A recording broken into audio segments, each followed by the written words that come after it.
Hello there guys, welcome back. This is Mike hosting the stream and this is Unreal Engine 5.2.1 and I'm almost done wrapping up my university project. That's what this is. This is my prototyping. So I'm going to do a recap because there's quite a bit that's happened since the last stream. I'm just going to go high, give you an overview of what's in at the minute. I haven't done the mountain. The mountain's going to go in this section up the top here, just by the lake. So what I'll do, I'll go first person, and I'll just show you what's in the game at the minute. So we've got a water plane over here. It's not animated. The reason I chose not to animate it is because the water system in Unreal really kicks in the fans on the computer, so it's not the best. So I opted for a static ocean scene. We have a player interaction sign here telling the player where to go. We have the scoring system with they're kind of meant to represent Will-O-the-Wisps. So I'll place these throughout the level. Player comes to the hut, and what happens here? Maybe I should search the area. What for? And there we have it. We have a key. Get the key. I need to add in the light. I'm going to do that this stream. So you get the key, you can open the door, and we're in the hut. I have a scroll here with some instructions for the player. Oh.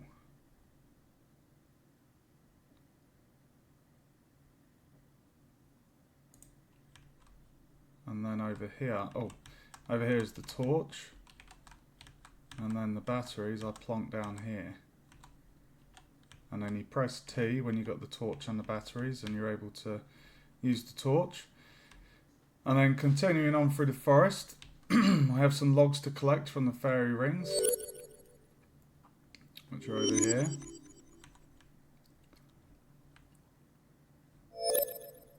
I love the pitch change every time you pick up the wisps. Not the wisps. Oh yeah, sorry, the wisps. Right, so I've put in the trap.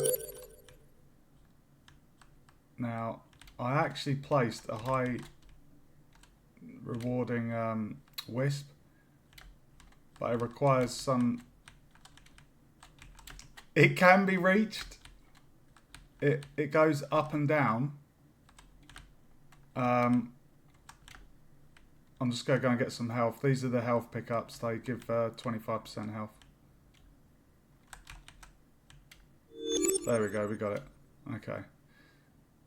And then we have another health pickup here. This I put in today, off stream. You'll notice my buddy Wolfie. I've made him... Oh shit, I made him twice the size. So this area's got some high reward wisps. And I just need to add in the damage for him. So in the previous project he was... what was he? He was half that size. I just thought putting him quite big is quite scary, really. I quite like it.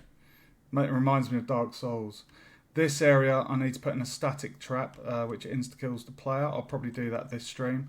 And again, we'll have some high rewarding wisps.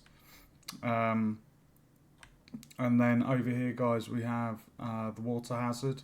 If the player jumps in there, they'll die. Hence the blood red lake and also the warning sign back there.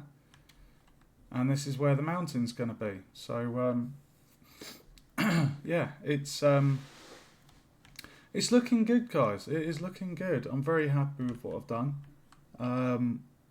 I had a problem with the AI earlier. I followed the same tutorial on the Unreal Engine website, and it took me a little while. Wasn't a problem. Well, I just basically missed off putting a value in 2 fields, and that resolved it. But yeah, it's really nice.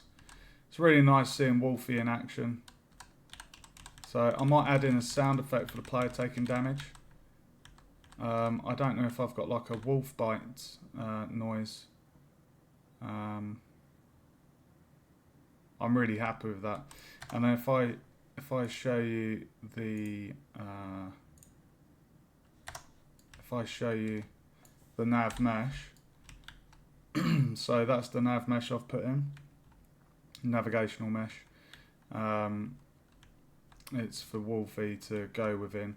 Now I don't know if having it on the outside there, like I have, if that's going to be a problem, because I don't know. Wolfie shouldn't be able to go out of there. I mean, if I click on the blocking volume,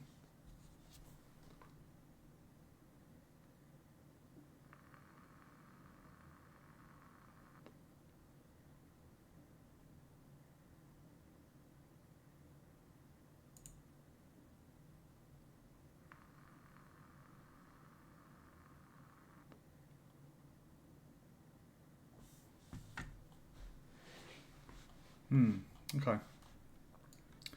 Alright, so what do I have to do today, guys? I'm going to have a look at my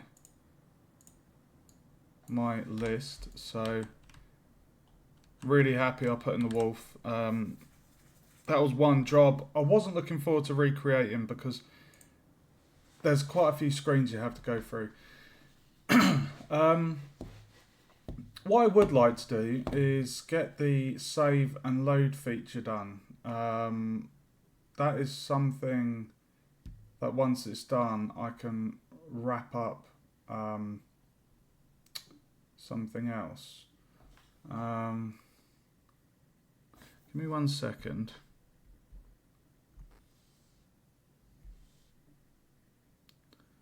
Finish off event play def. Yeah, okay. So if I quickly do the load and save, and then once that's done, I'm able to do the win screen and def screen. So I will just show you. I've got my other project open at the moment.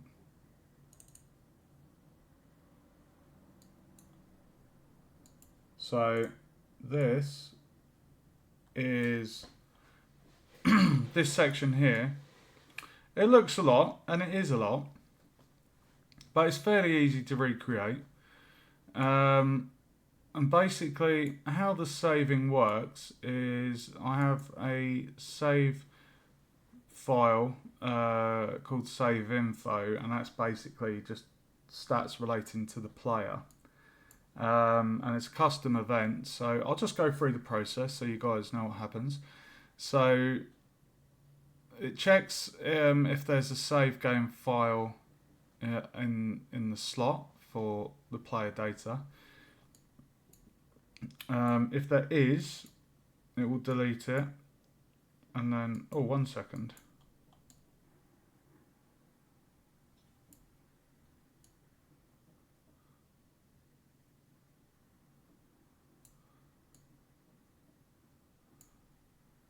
Actually,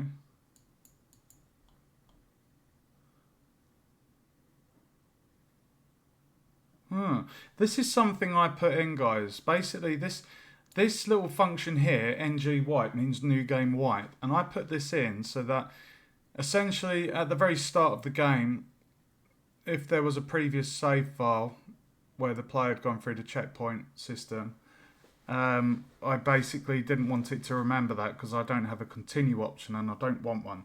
It's literally, you start a new game, you play the game, and that's that basically.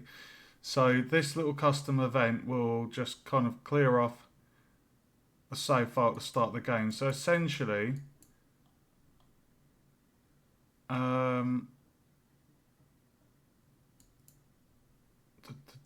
yeah, what we can do, we can kind of skip this whole thing here, because what this was doing was checking if the save game exists. If it does, delete it. And then we create a save game object, and it grabs the variables of the player's position, the health, the score, and the time. And then it saves it to slot. And this was basically just the other thing for the false, but I think I can get rid of that because, like I say, with this, I know, like, if I just bring up my file explorer on my other monitor, ETW,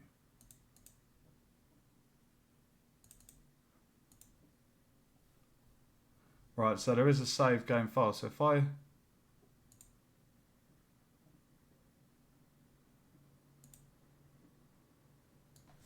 just test this,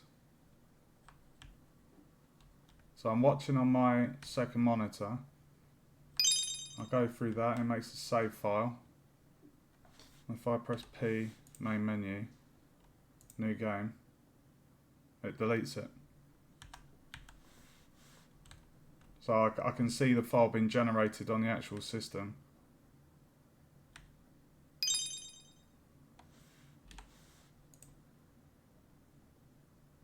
Every time I click new game, it gets deleted. Perfect. So yeah, I think what I can do then is just say new game start. Is there a save game? If there is, delete it. As in from the last time the player played. So all of this top section here, I can basically get rid of and just do this bit. So the saving, basically, it creates a save game under this save blueprint. And like I say, it's very simple. It grabs 4 variables and it stores them in that save file, and that gets saved on your system as a little file. And then the loading, it basically loads from that slot that was just saved to, and then you go into the blueprint for the save, and you basically these blue nodes coming off, these basically grab the data from the save, and there's 4 here, and then what it's doing is it's setting all of this relevant to the player. So the save feature I have in the game, when they pass through this diamond, their game data gets saved. And then if they were to die in game, they get to kind of respawn at that diamond what they passed through. So that's why that mechanic's in there. And then the health. I do need to add in the wolfie damage. I also wanted to add in a sound effect. I have a sound for when the player dies. It would be good if there was a sound for eating, and also a sound for them receiving damage. So I'm going to move this project over to the other window. I'm just going to have a quick look in my sounds.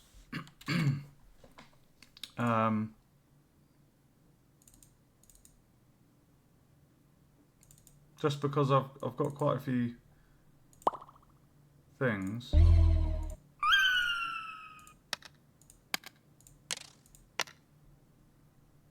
I don't even know if...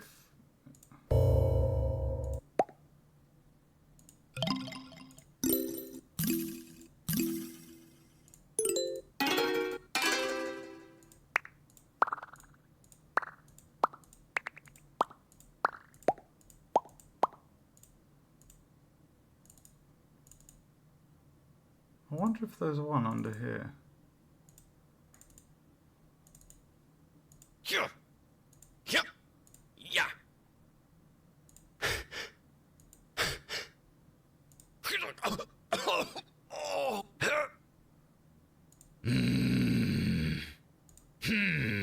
Ow. Oh. Ah. Ow! Ow! Hmm. Ow! Hmm. Ow! Hmm. Ow! Hmm. Oh my god.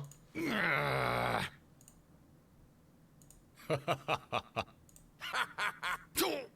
Ah.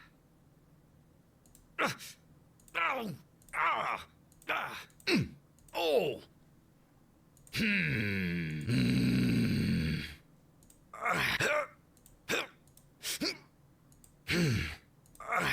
I'm just thinking, I could,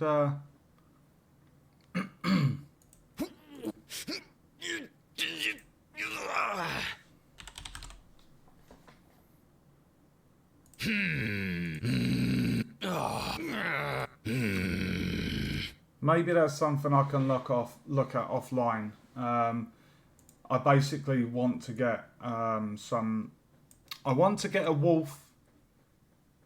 I want to get a wolf bite.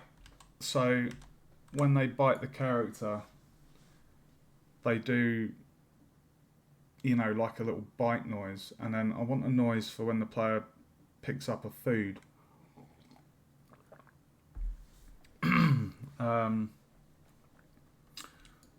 So what am I going to do? What was I doing? I was going to. I think what I'll do, I'm going to quickly add in the damage that the wolf inflicts on the player. So if I bring up my blueprint for the first person character, get the other project up. If anyone has any questions while I'm doing this, do feel free to ask. So at the moment we have the moving trap damage, which is 10% of the health. The lake does insta-kill. And the health pickup basically... so if that's true, if that's false, if we're at max health, picking up the fruit does nothing, but if we're under that, we add health to our health bar. So I need to add in the enemy character, guys. I'm just going to move this up.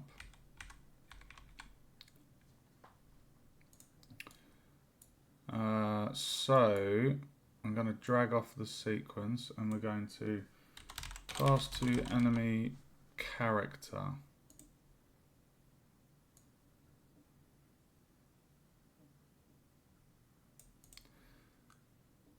And on the object pin, we need to drag that to other actor. And then we need to apply damage.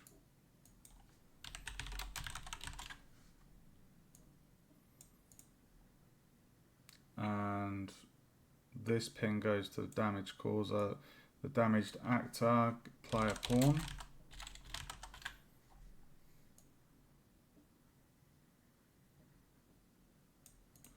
Okay, so the wolf deals the damage. Oh, that's interesting. I had him doing 25% health damage on the other project. I feel like I don't think the wolf... I mean, he's a big wolf. I feel like 20% health might be better.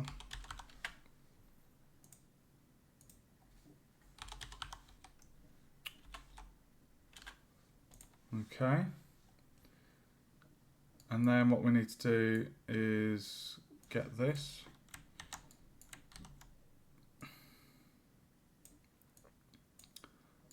So this boolean is basically a 1 second immunity for the character. So, because I had it at a couple of instances where, for example, the moving trap I have in the game, the player could get hit multiple times within quick succession, the way the trap moves and things. And he was basically getting killed in less than 2 seconds. So I had to put something in to just balance that, really. So that's what the delay is and what the boolean's for. So we're basically, by default, the player character can take damage, and then if damage is dealt from the enemy, we say the player can't take damage. 1 second delay, and then it's enabled again. And that's what that's for. So if I just check my blueprint, yep, that's all plugged in. So the Wolfie does 20% damage. I'm going to save that. I'm just going to test that works.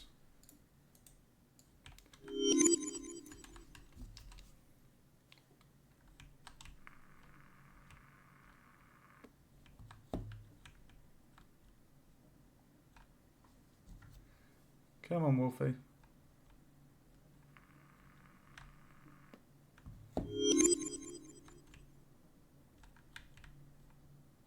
Oh, did I hit the health pickup?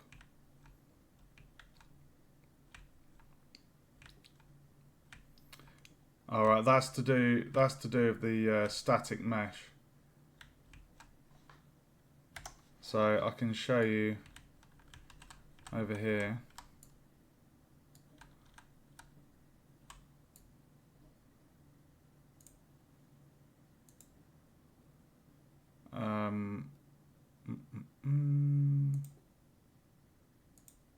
Sorry, the capsule is the capsule. So if I move him back,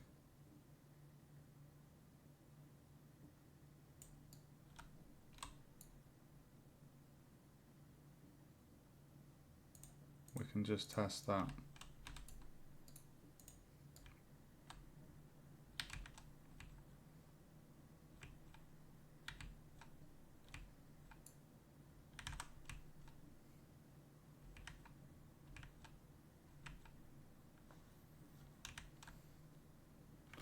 What I might do is adjust the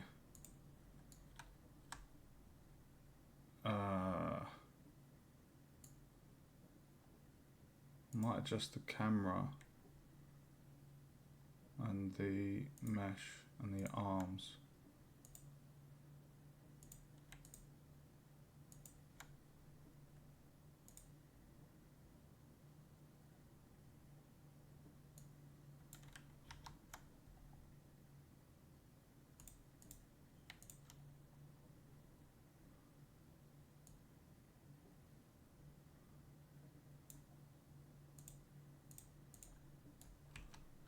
Let's just test that.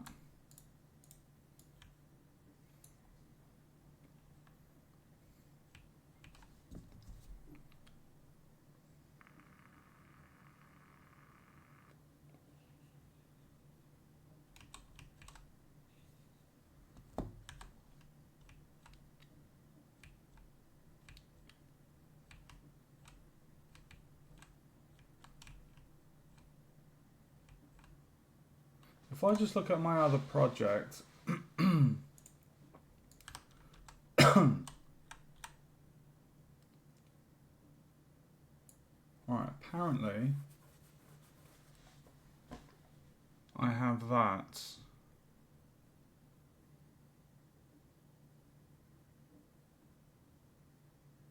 I have the camera right in the middle.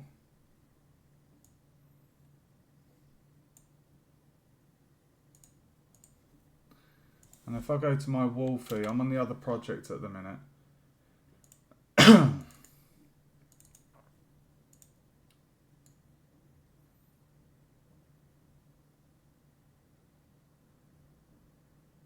So the wolf's mouth is halfway.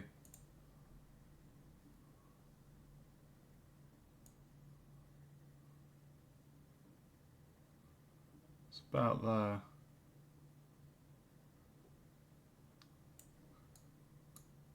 Literally about there, guys.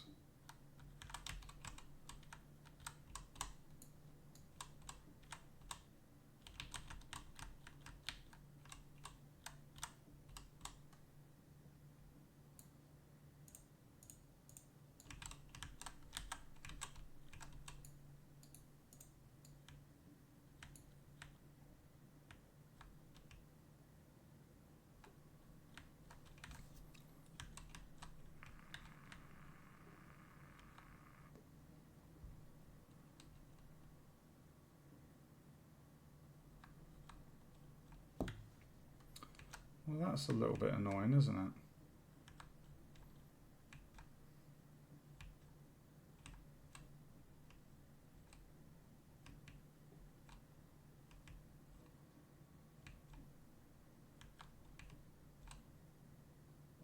Ah!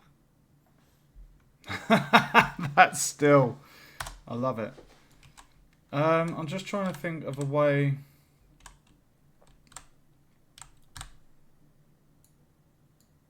Just trying to think of a way to sort that, because it's a small... It's kind of a small amount.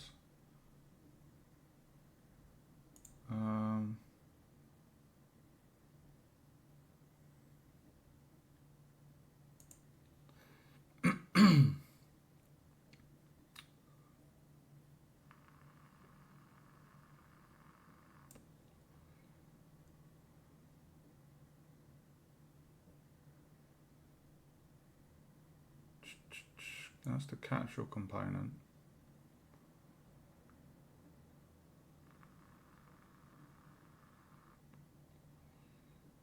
Um,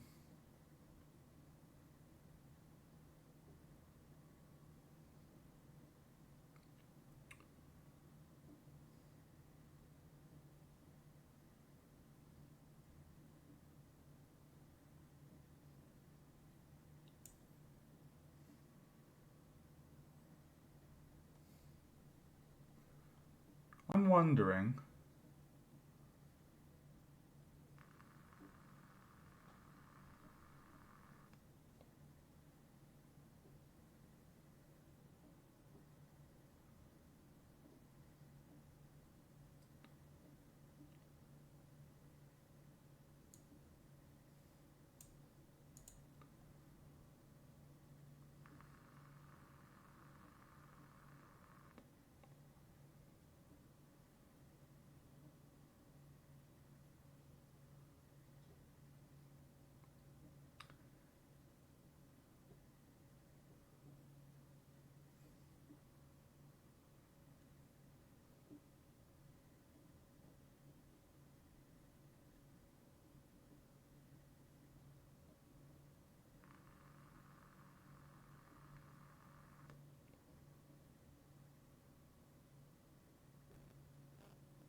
I need to work that out, because I had this before in the other project. It works.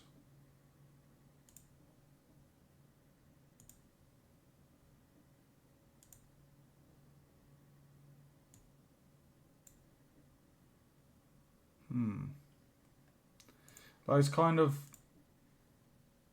I'll make a note to myself.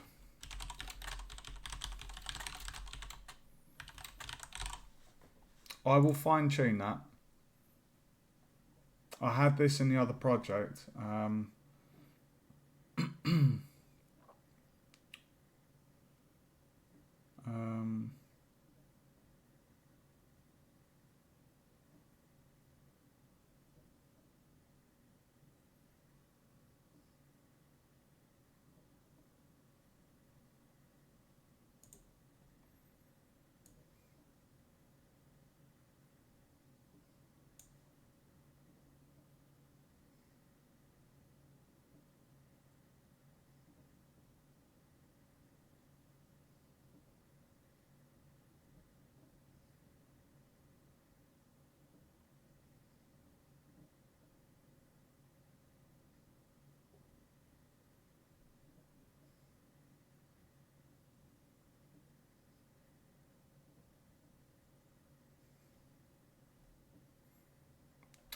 There we go.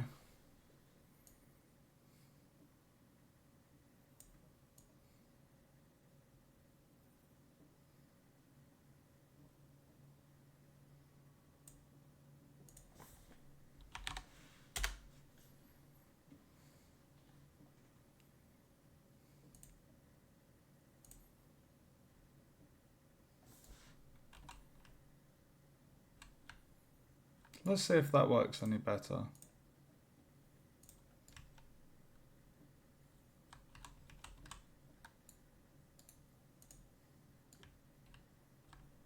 Oh no! Why are you in the floor, bro? Oh, I know. It's...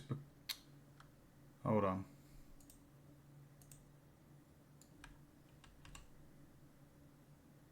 I know why.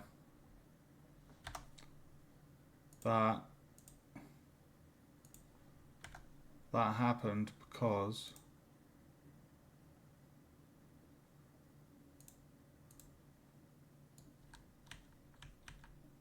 basically the bottom of that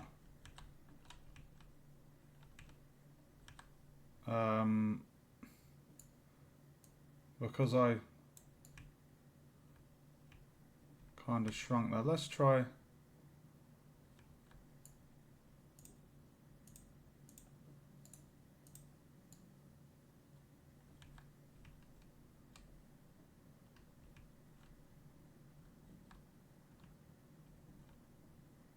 His feet are stuck in the floor. If I just undo that.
Okay, he's on the ground there.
It's like you need... I don't know if that's...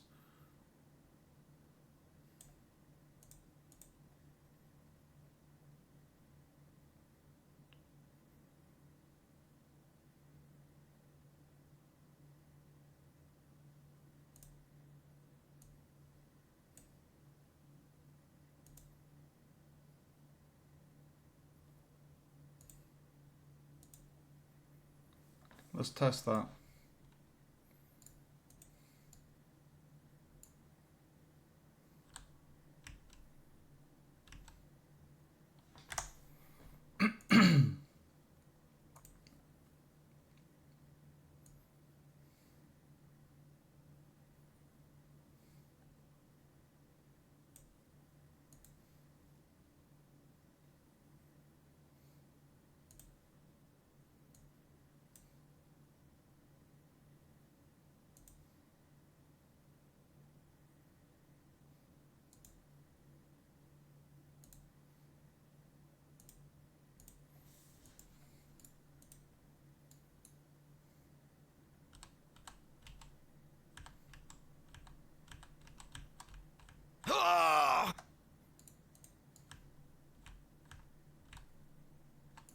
Now, why is that? There's meant to be a 1 second delay.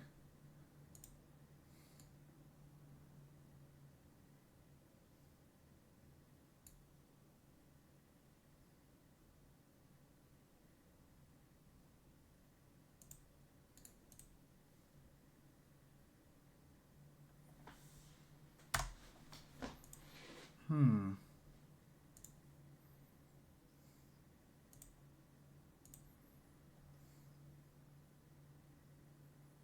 Interesting.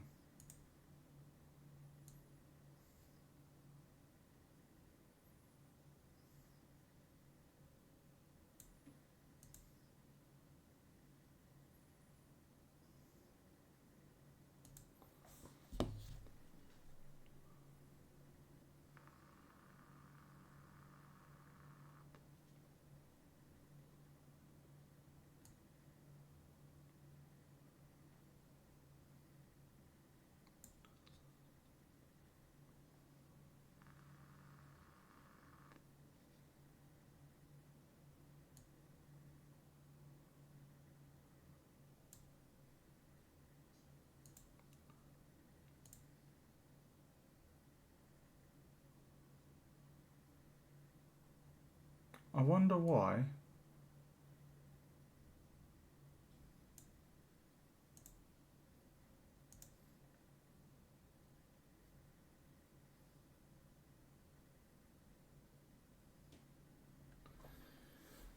It's frustrating, guys.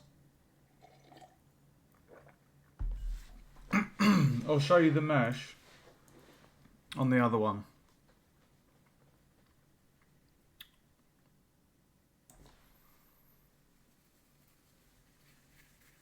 It's kind of tempting to do this one and just...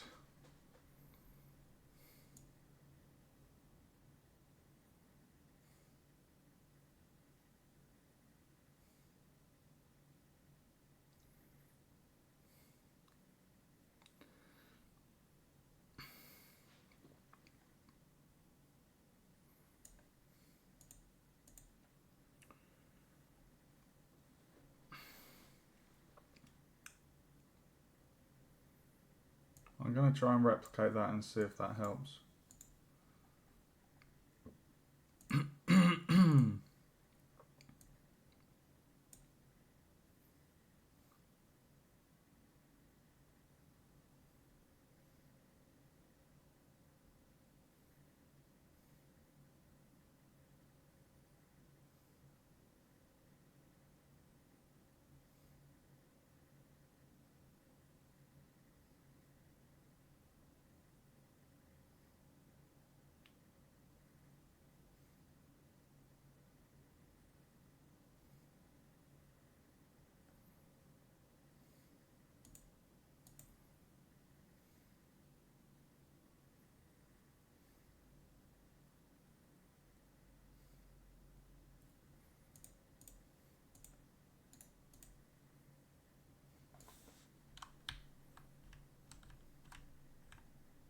Ah! This is really annoying.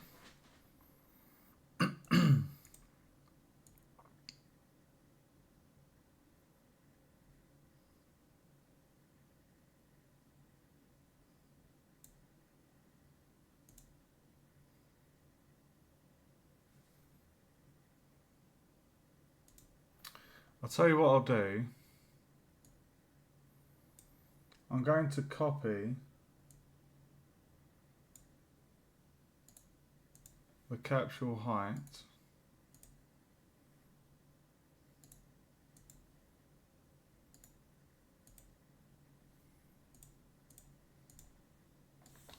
See if that makes a difference.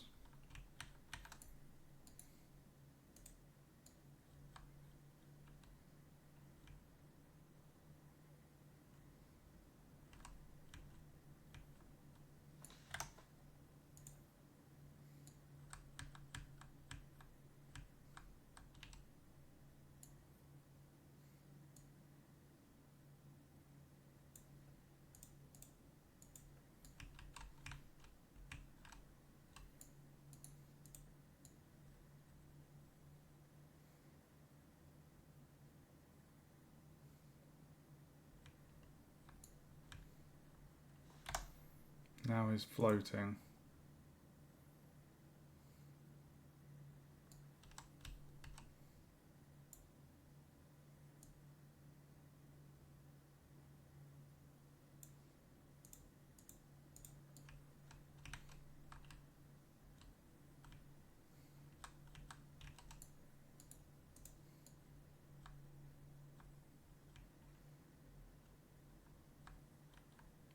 Better.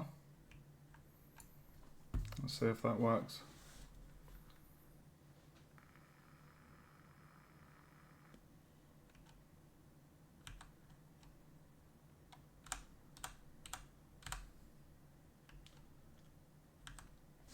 It's like I need to move forward ever so slightly. If I go into my one.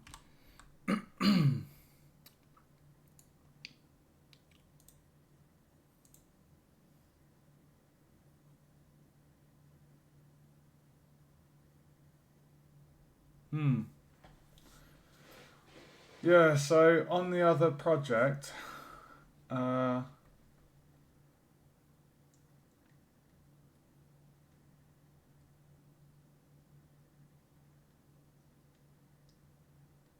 capsule height.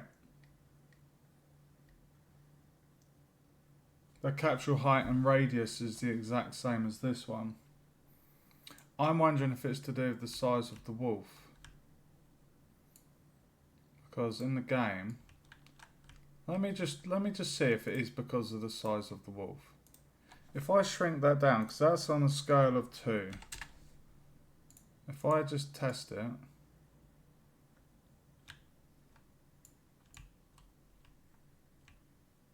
Oh my god, why does he look so fast?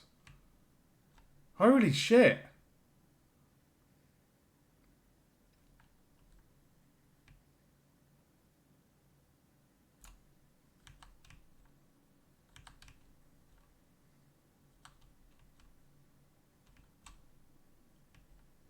Oh, we took damage there. Ah!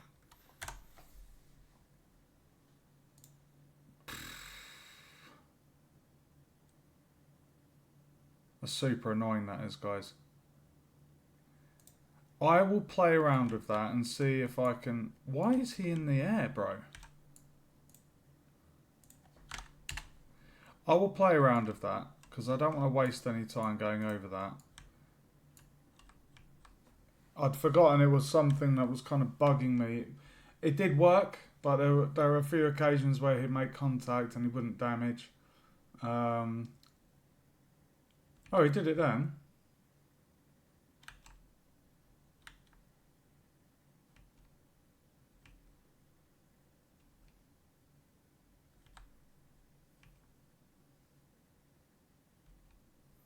It's kind of like... It's kind of like under...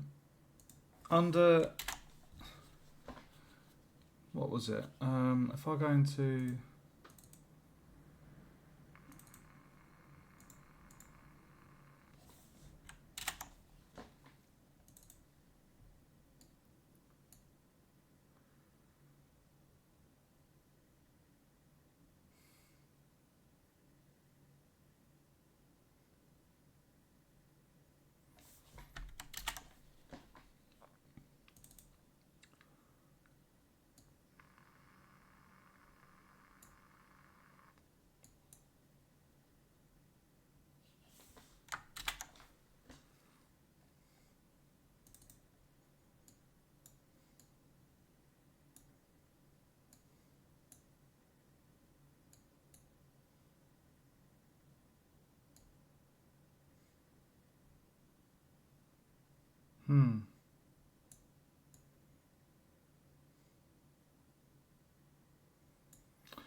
It's like you need to add a few to the vector.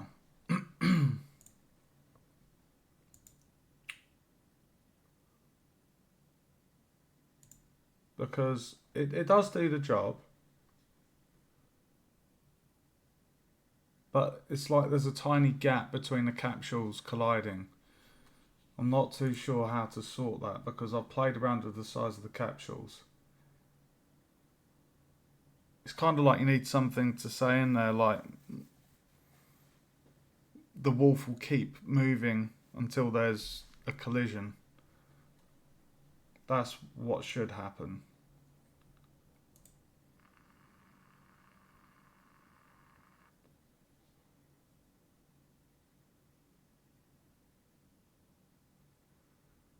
Oh, hold on a minute.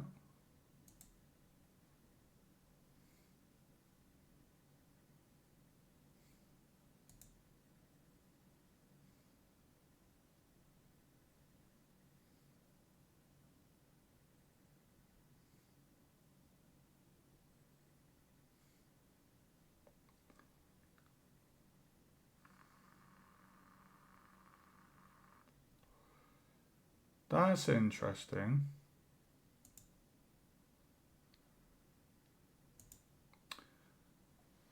So, acceptable radius. Fixed distance added to threshold between AI and goal location. If I set that to 0, does that mean that it would collide? Let's test that.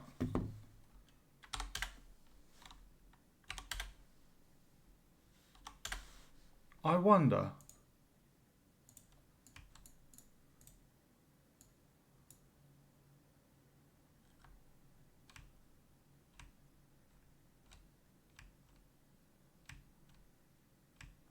I wonder.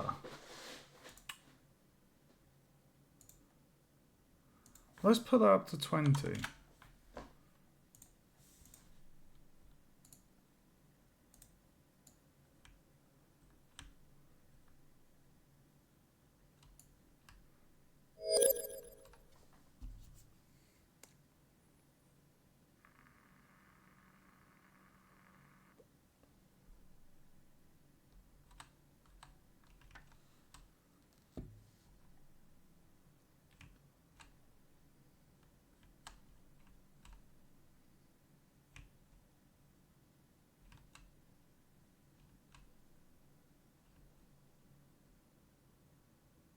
You can see the distance there.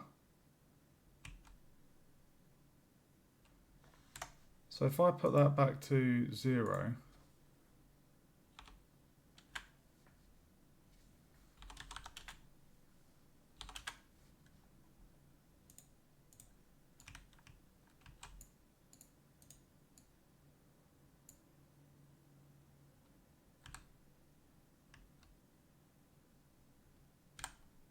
literally guys, the moment I push forward, watch, if I tap forward,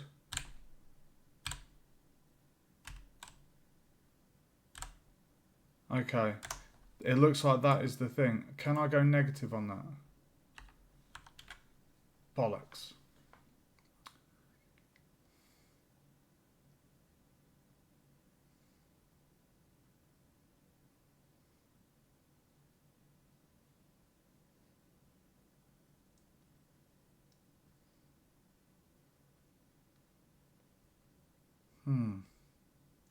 If set, the radius of AI's capsule will be added to threshold.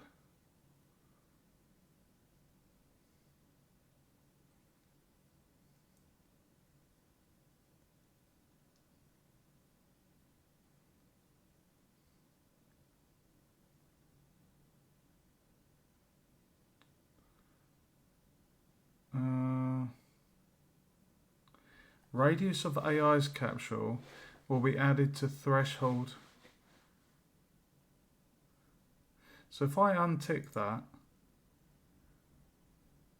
I think that means it's saying, my understanding of that, the radius of the wolf's capsule, so the collision capsule, is added to basically the distance between the AI and the goal. So let's see if that works.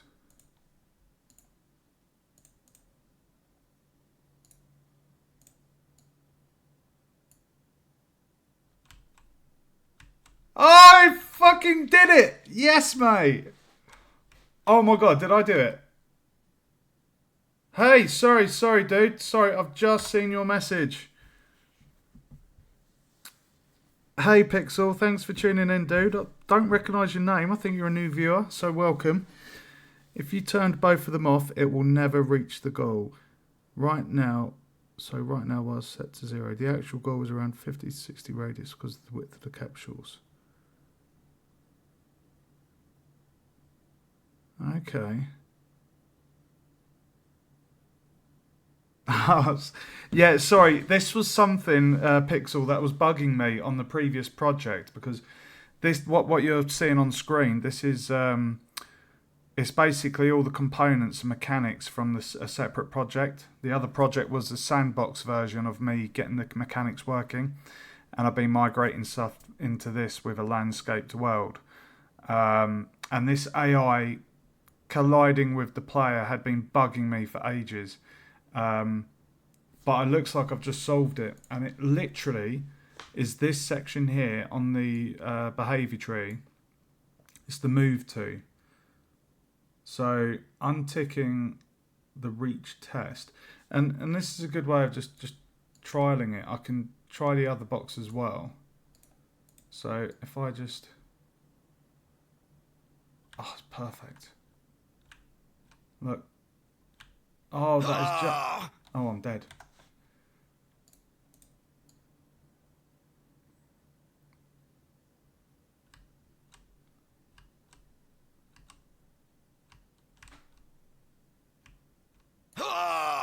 Oh, fuck, that's scary, dude. It looks like, oh my god. What a freeze frame. That's amazing. I am so happy I've solved that. I like that it's right in your face as well. It's really close.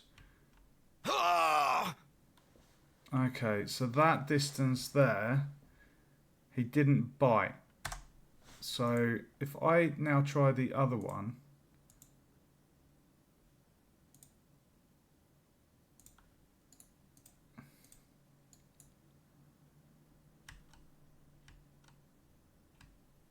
That actually feels a bit better. What a shot. Can you walk through the wolf now?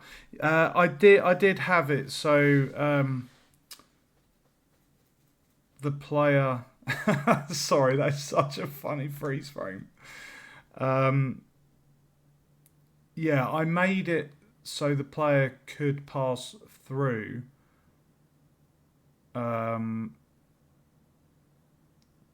just because I had it on the other project where the player could actually get stuck between the wolf and like a tree, for example. So I changed it on that basis. I'm going to increase the radius to 5 and just see how that works.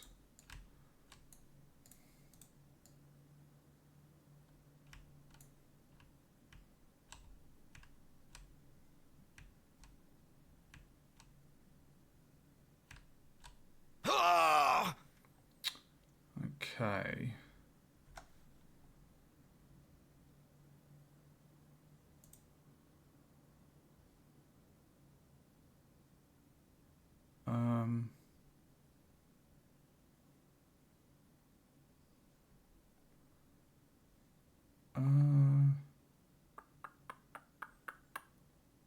So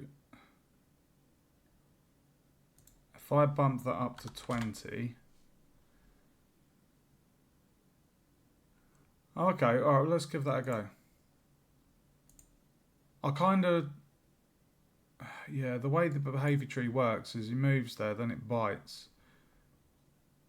But my player death, it basically,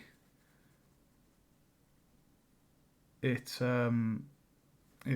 pauses the game when that happens. Ugh! Jesus.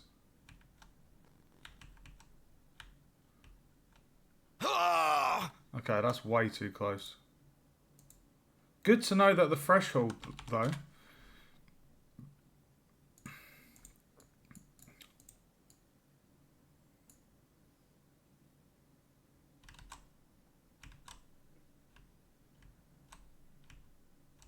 Ah! Okay.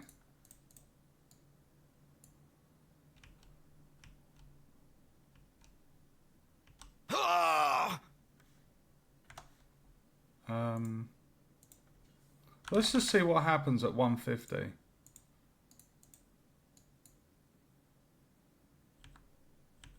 Yeah.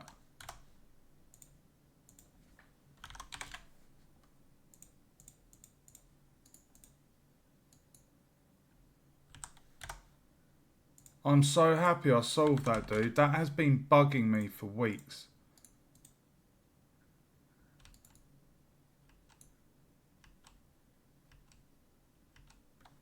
Okay, it still needs to be reduced because there's still a tiny gap.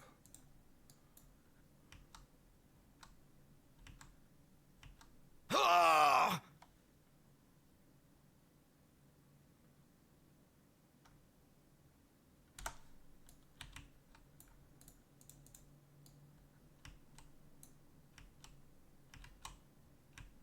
Ah!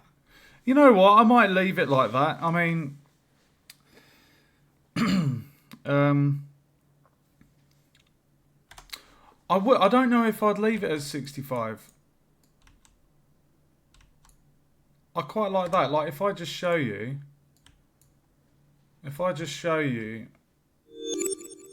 full screen. Sorry, the reason I've done that is so it's full screen. The frame rate might be a little bit choppy, but that is because I do, bearing in mind I am streaming and I do have another project open and a separate Unreal Engine. So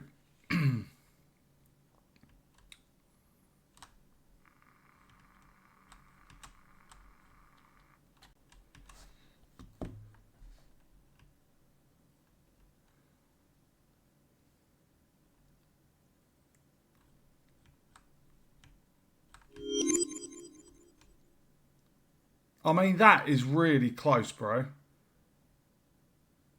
That is really close. Ah! I'm happy with that. It would be nice if his jaw was there on the contact, but that's a fine tuning thing. I'm happy with that distance. We know that if I go above that to 115, there's a tiny bit of a gap and chance that it won't make contact and therefore damage the player. I am very happy with that, and I am so happy that I found that out. It's been bugging me for ages. Let me just make a note of this. Play testing. So this is AI contact.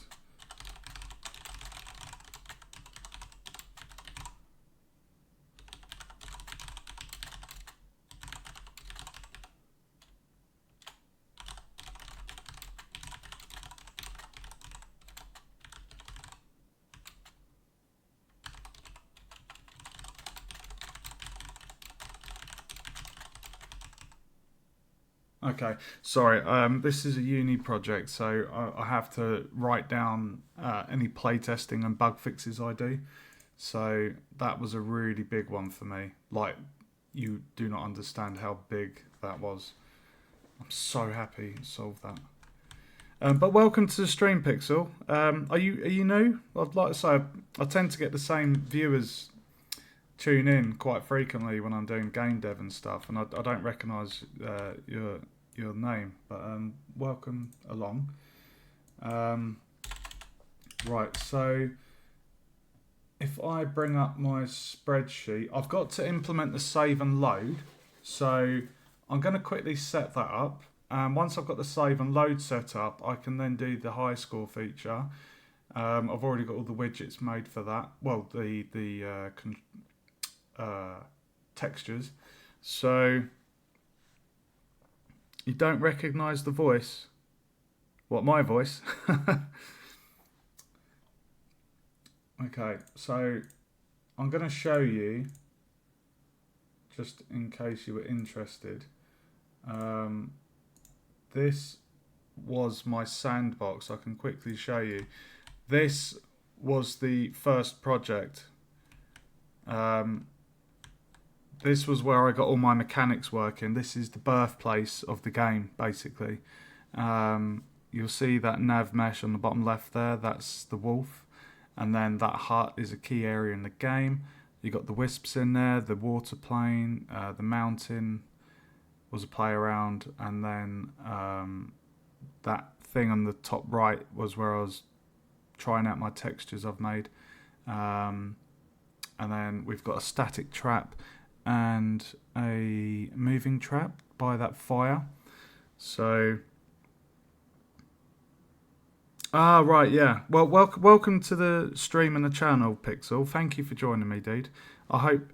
I don't know how experienced you are, if you're a game dev yourself, or if you like watching game dev. I don't know, but I know a fair bit. I've only been learning the engine since late September, so I'm still learning. So yeah, I hope you enjoy what I'm doing and might learn a few tricks yourself. I'm not sure. So this is the project. So what if I just actually show you what I have left to migrate? So what we're going to do now, we're going to migrate this, which is the save feature. So when the player passes through this, it basically saves to file, and then if the player dies and they have passed through one of these, they will have the option to reload from that checkpoint. I specifically chose this as a homage to Tomb Raider. Anyone that's familiar with the Tomb Raider series, and I'm not on about the recent stuff, I'm on about the original, like Tomb Raider 1, 2 and 3. Tomb Raider 2 and I think Tomb Raider 4 had a feature where you could save the game at any point, but Tomb Raider 1 and Tomb Raider 3 had save crystals, and in Tomb Raider 1 they were these dark blue crystals, diamonds, sorry. And when I saw this visual effects pack, I was like, I have to have that in my game. Like, I just have to. It was just straight away I saw it and I thought Tomb Raider 1, baby. So we're going to do the save feature next, and what else is left to bring across is in here we have this light switch. So it should be fairly simple to do. Everything is the same height. This hut that I'm in at the moment it's exactly the same scale as the new project. So I should be able to create the actor, the blueprint actor, and then I should be able to just move it into position, and then hey presto, we have a functioning light switch. Let me just read your comment.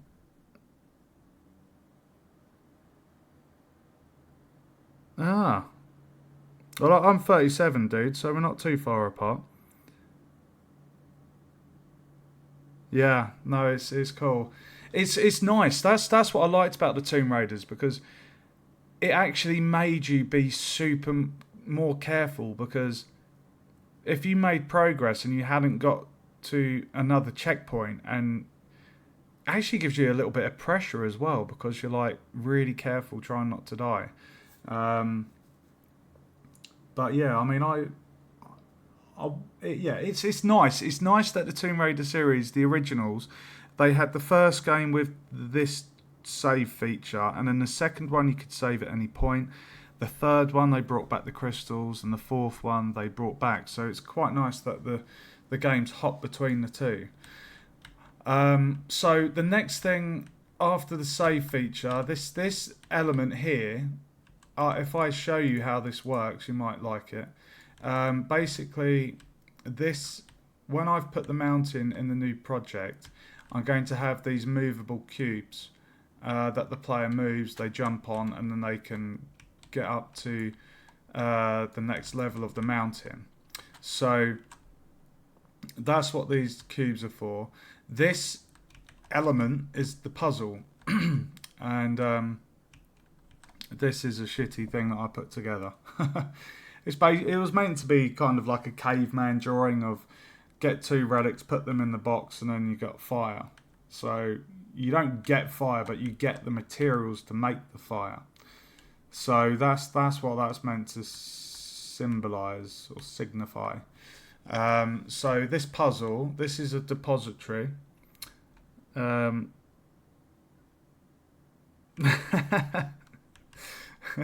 Yeah, that's great. So you have these relics. Now, I'm probably just going to have 2 of them.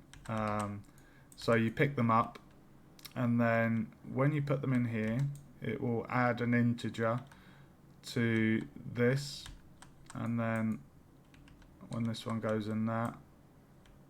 Oh, sorry, we need 3. And then that comes down. You get the tinder bag, and then when you've got 10 logs, you're able to light the fire. And I can actually show you the high score feature here. It's going to pop up in 7 seconds. There we go. So that's the end screen. I don't know if I'm too happy with how I've designed that. I like the top and the bottom. I like the you survived and the main menu bit, but I don't know. I might add I might put the time taken and the score at the top, like next to each other, and then have maybe like a dashed line, and then beneath that could be high score and best time, or yeah, I think I might do that. So I can actually do that on Photoshop like later on. So this is going to be a bit of a long stream tonight. It's nearly 11 o'clock here in the UK, and I need to get this finished so I can submit it. So what am I doing in Engine? I was showing you that, wasn't I? So I'm now going to sort out my save feature. So let's go fly a kite. Where did I put the original save? I think it was in the blueprints. Where did I put that? User data save and load.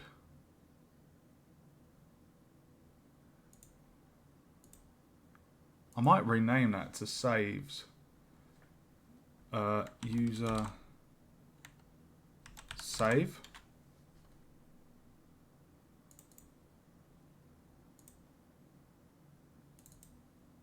Oh, I don't like that. Why did it not delete that folder? I don't like it when it does this. Don't do that to me. Why did you do that? I'm just going to go in and just check. Content.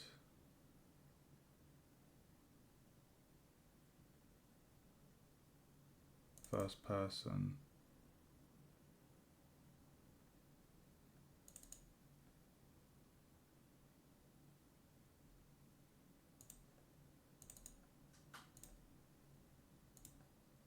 What?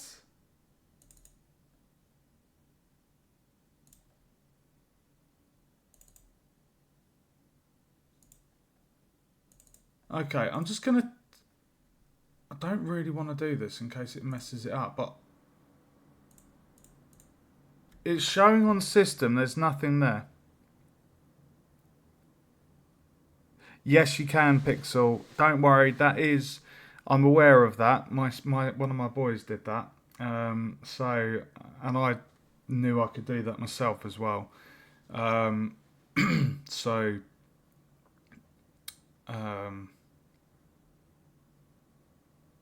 yeah, I mean, essentially, I could have it so that when the relic when the relic overlaps with the thing, if the player's holding it, it will drop it regardless.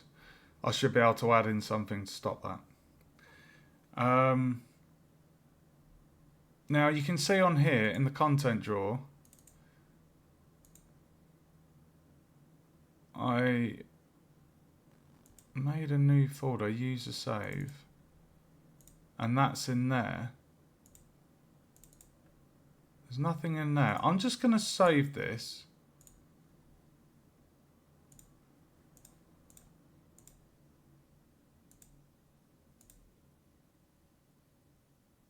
I feel like I want to rename it Save Data.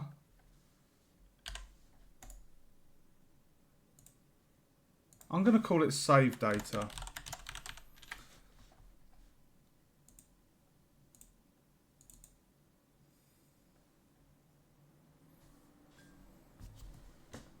I'm going to have to make another coffee in a minute.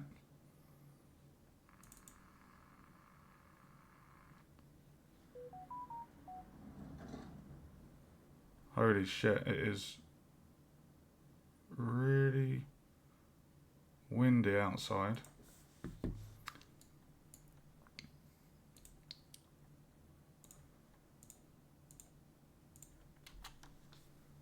Save data. Right, okay, so in the user save,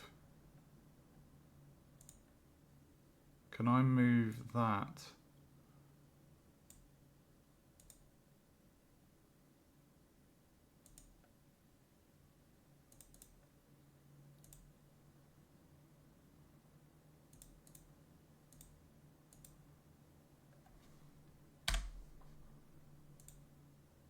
Hey! Sorry, when I did that before, in a previous project, it was something to do with widgets. I had a folder for widgets and I moved them to a new folder, and then literally what, as you've just seen, and it caused a right fuck up with the project and I lost a load of work. So I'm very, very cautious if I ever touch anything like that. What colour? I had that like a teal, didn't I? There we go. Right, so the save data is in here. So save settings, BP save settings is the main menu. I'll quickly show you that actually. I don't know if you're interested. But this is the main menu of... Ooh.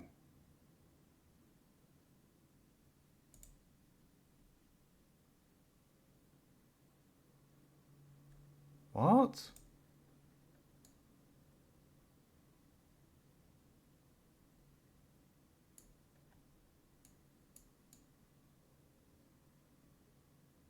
Oh shit. And that's what happens when you move stuff.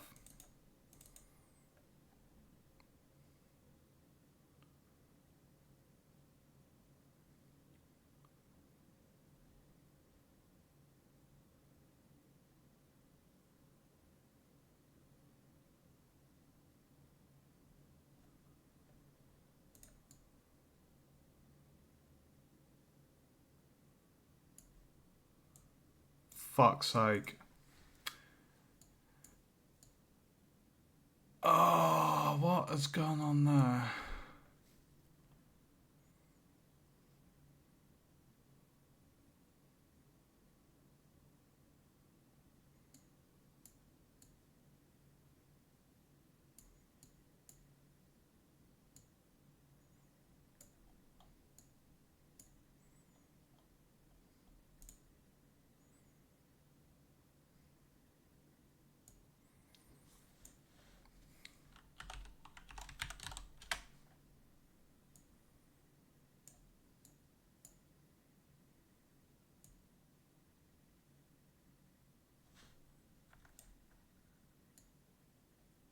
Okay, give me 1 second.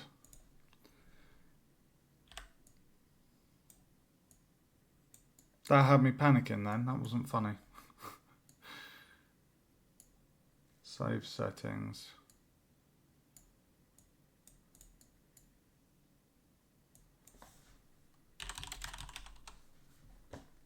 That's because I moved it. That's what I mean. You have to be so careful.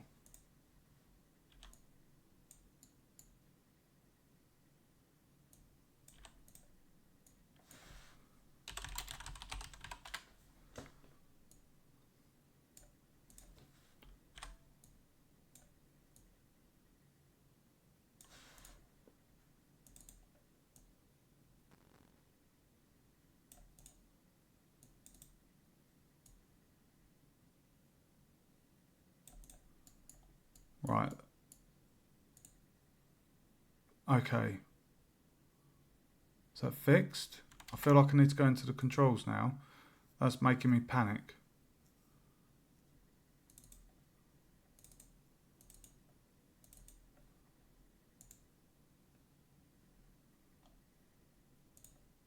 Oh my god. No. Okay, let's quickly sort this. That's not a problem. Okay.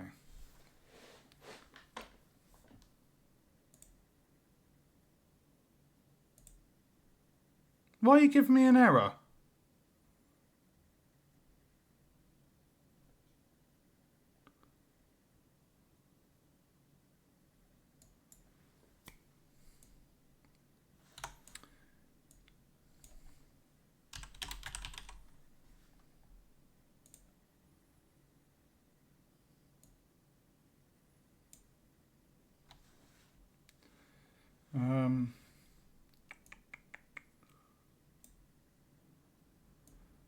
So targets from there, that plugs into that. Okay.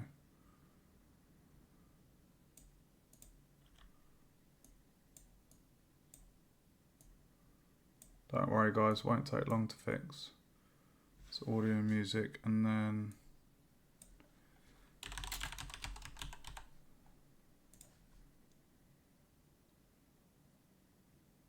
oh sorry, hold on. Set.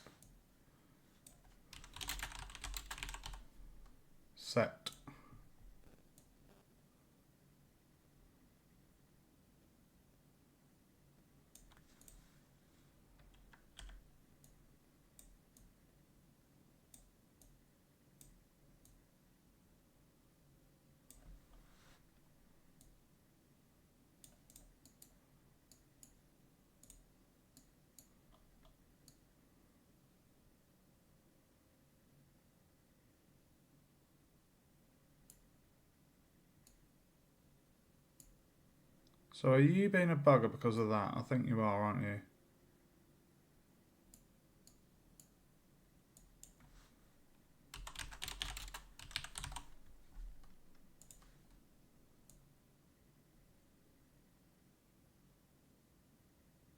So music and SFX.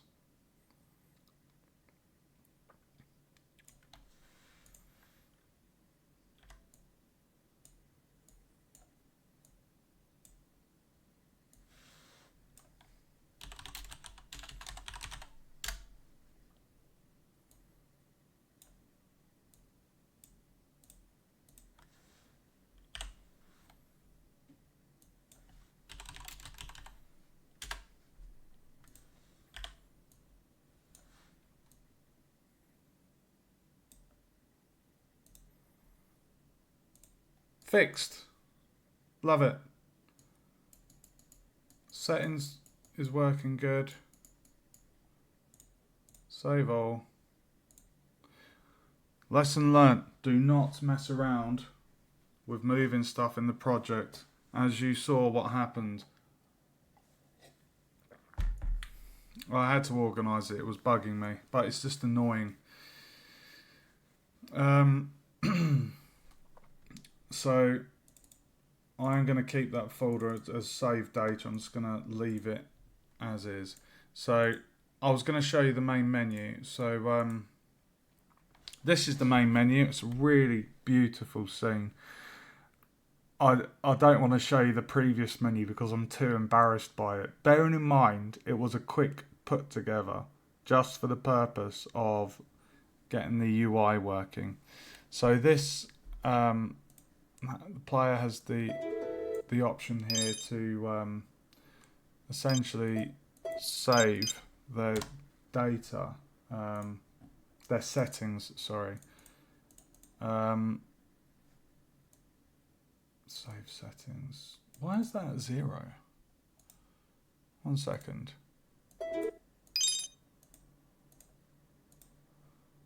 That should remember it. Yeah, there we go. And if I click apply, come out, so they're about halfway. There they are. Video game design. So I am a designer. I'm not the artist, I'm not the programmer, I'm the designer. So come up with all the ideas, the concepts, the rules, layout of levels, difficulty, balancing, user interface, pretty much everything. But we have to learn how to prototype our games. So the ideas we have in our head, we're being taught how to use the Unreal Engine, and we're going to be doing Unity next year. So that's basically, I mean, it's actually really good because if anything, it means, you know, if coders or whatnot are struggling with something, I might be able to help because of my experience in the blueprints. I know it's not the hard code in the C++, but it is still a form of coding. So yeah, I'm really enjoying it though. Like the Unreal Engine is amazing. So yeah, sorry. So this player has the option to increase resolution and also their graphics. They click apply and it makes those changes. There's the controls I did. So fairly straightforward.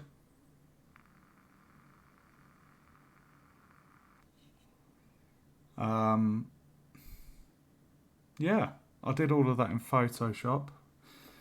All little icons, literally everything I did in Photoshop there.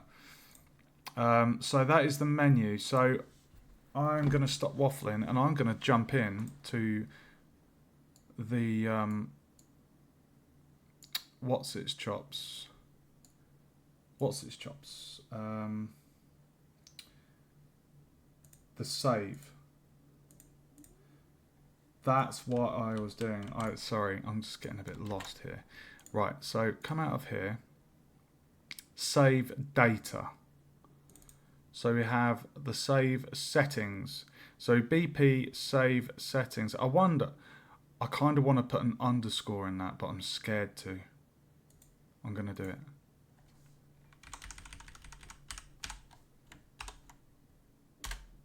Oh, thank God.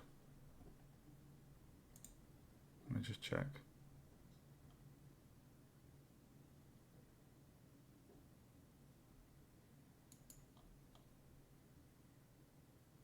Oh, there we go. Look, it's got the root fine.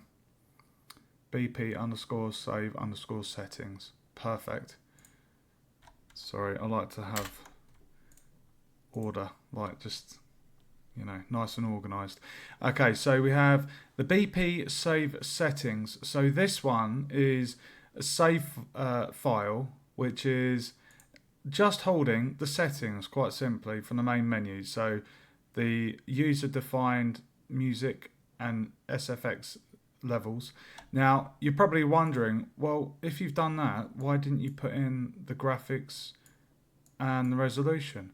Well, those get saved. Apparently they get saved within the engine somewhere. So whereas the user defined ones like the music and the SFX, they don't. So that's why those aren't appearing as variables under that save file. Okay, so I'm going to make a new save, and I'm going to call this save. Right, we'll go save. So we choose save game, and I'm going to call this BP underscore save underscore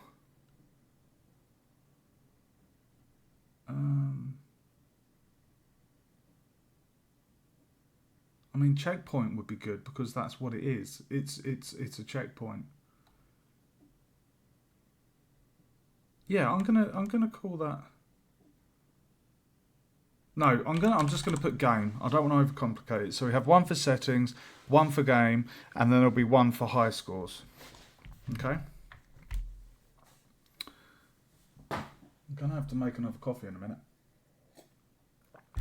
Okay, so I press enter. And there we have it.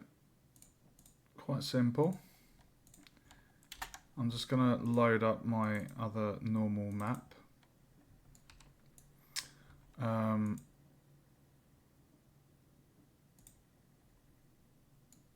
okay. Right, so in the game, this is the save file for the game. So I just need to open up the one on the other project.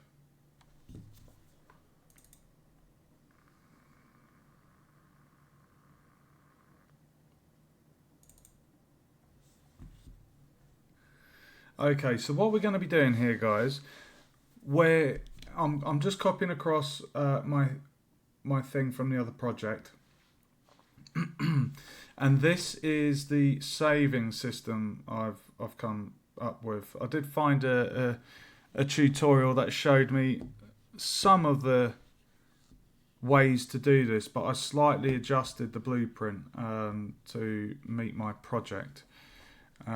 So we're going to be grabbing the score, time, health, and player's position at the point they pass through a checkpoint. And then when they've passed through the checkpoint, it saves those variables to this file. And then if the player dies and they've passed a checkpoint, if they were to click load, what would happen is it would go into the save file, it would find those 4 variables, and it will set those 4 variables. So that's what we're doing here. It's actually really cool if you think about it, because before I started game development, you didn't even think about these things. You just, with any game, you save and load. But it's interesting learning how the variables and the data just, well, how it works basically. You know, it's really interesting. So we're going to add the variables. So the first one, we're going to grab score, and this is an integer, and default value is 0. Next, we're going to add the time, which is a float.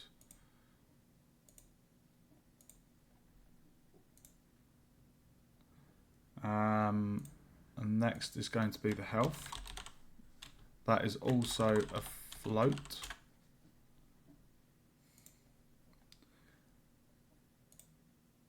I'm going to leave that at 0.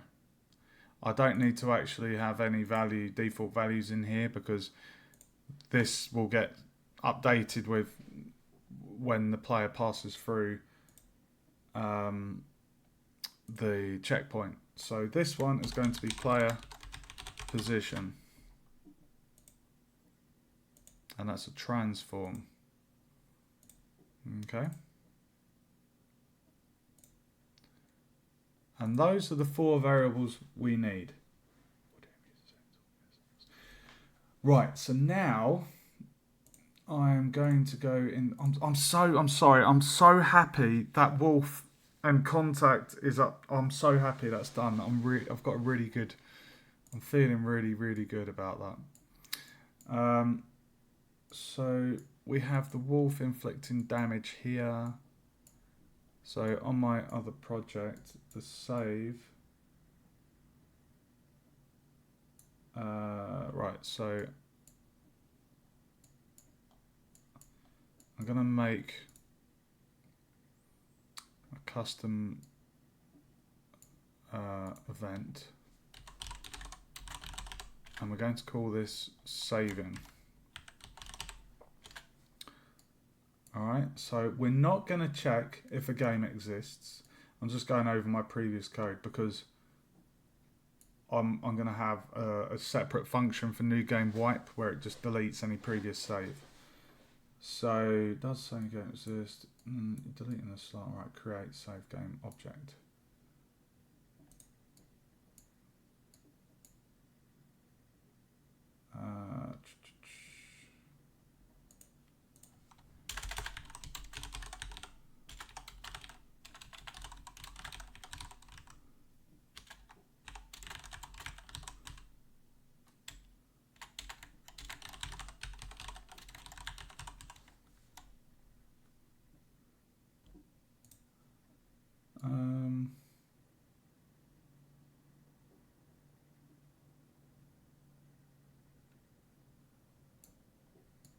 Okay, so we drag off of here, we go create save game object, and this is going to be the game, BP save game, not the settings. Okay, and then we're going to have a sequence. There's going to be 4 things coming off of this because we have 4 variables.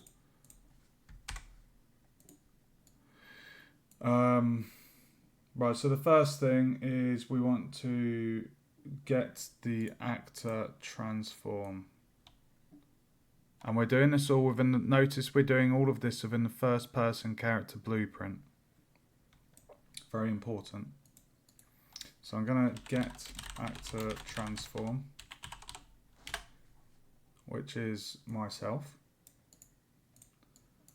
And then from the return value of the save, we're going to set. And look, there are our 4 variables. How beautiful. Right there. So we're going to get the player position. We're going to set the player position. We're going to connect that to that. And this goes in there. So we're setting that variable just like that.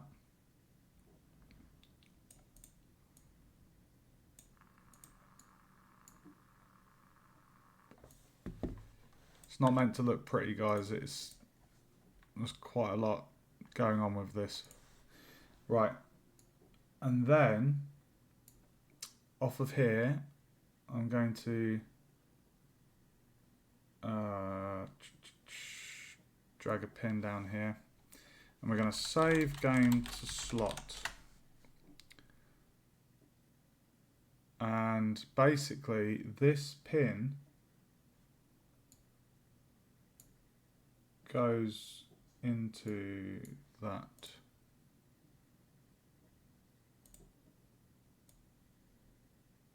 Just like that. Okay. So we create the save game object and then we save back to it. Okay. And the slot name, if I just go in my folder, so I've got save settings. If I just bring up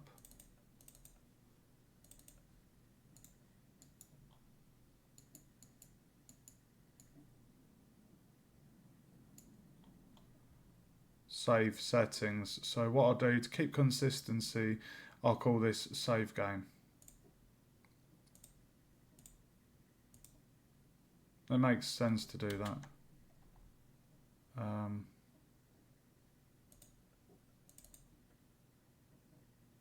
Save settings, save game, yeah. So I'm going to call this save game. Okay, quite simple. And I'm not going to do the development string, I don't need to do that. So that's the first variable. Next up, we're going to get the health. So we basically read what our current health is. So we drag that out and we say get health. And then from the save file, we're going to set health. And with our current variable, our actual player health, we do that. And then from the second pin sequence, we drag to that, and we drag to that. Okay. And then next is going to be the score. So we drag off of here, and we say set score. And that is basically a variable on the player, so drag that out and say get score. Okay, and then we connect that to the third pin, and then that one goes up there.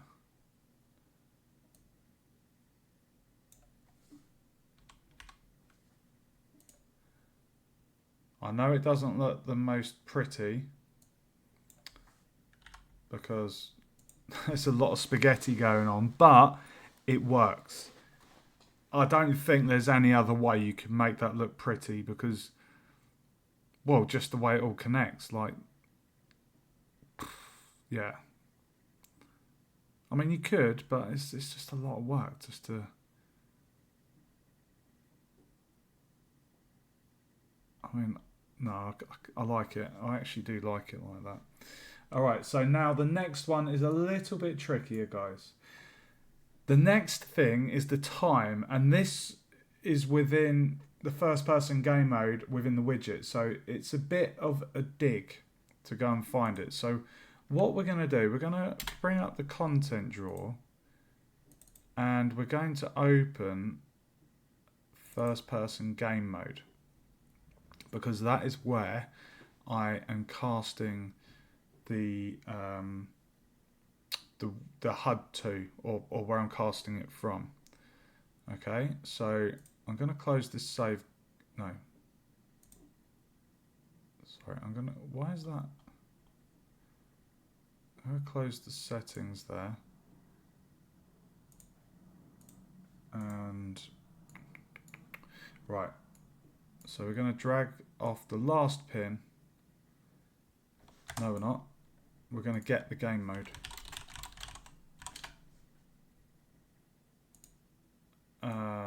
And then we cast to first person game mode. And then we plug in that in there. Let's tidy that up. Okay. Right, so now we're going to target the HUD.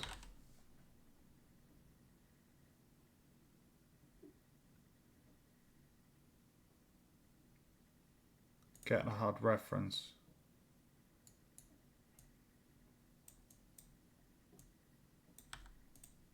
And then from the HUD reference, we're going to target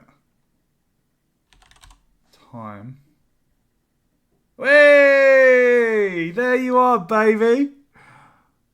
There you are. There she blows. And I can just double check that if I bring up my HUD.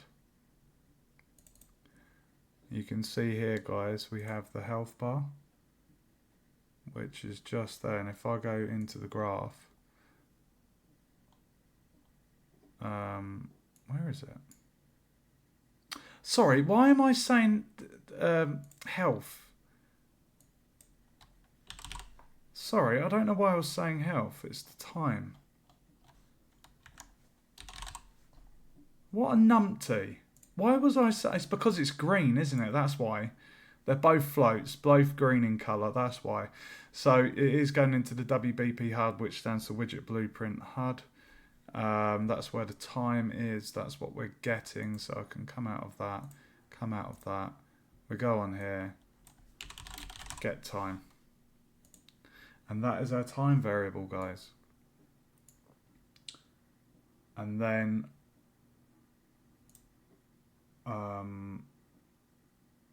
ooh.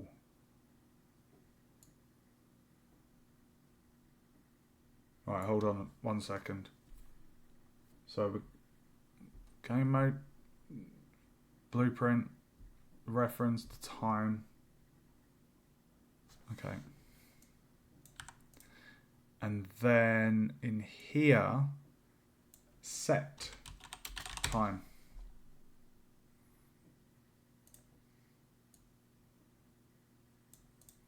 And there isn't really any easy way to make this look pretty. So this is just going to whiz around like that. And that goes up to there. I mean, we could move this back.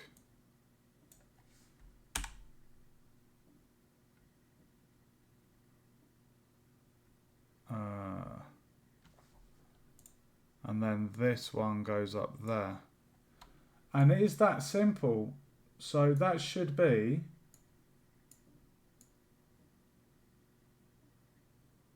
I'm just looking at the other project. That is literally it for the save, guys. Not that complicated to do at all. Really, really simple. You create a blueprint with the save parent. You give it an appropriate title. You add the variables you want to store within the save. And then for literally saving the current variables in the game, that is all you have to do. Make a custom event. Create the save object under the blueprint you made. I recommend doing it as a sequence. That's how I've done it. And then you from the return value pin, you target those variables and set. You choose set, and then anything that's needed. So on here in the first person character, I've picked out the score and the health. I've got the transform, and I've separately gone into the HUD to get the time out of there. And that is literally how it's done, guys. So fairly straightforward. So that is part one of the save. One separate element I have is something I came up with, because I just need to explain. I'm not going to have a load and save feature from the main menu. That isn't the intention for the project. I don't want the player to get to a checkpoint, quit the game, load the game up from fresh, and then they can continue where they left off. It's a short 5-minute experience, so I want the player to be able to start a new game from the main menu, play the game, have the option to kind of save at a checkpoint and then reload on death, basically. So I basically don't want the game giving the player or keeping a save file from the last game. So what I'm doing now is adding in a custom event so that when a new game is started, it will wipe, it will check if there's a save game file. If there is, it will delete it. So basically, it's all fresh. Okay, so above the saving, oh, actually, no, I'll put it underneath. So this is going to be a custom event, guys. And this is going to be ng wipe. And I called it that because ng stands for new game. So that's basically what it's doing on a new game. It's going to wipe. I'm just going to move that up, actually. Really straightforward to do this one. So we're going to say, does save game exist? Okay. And the slot name is going to be the slot name that we put up here, which is save game. We paste that in there. And then we're going to do a branch. And if it's true, delete the game.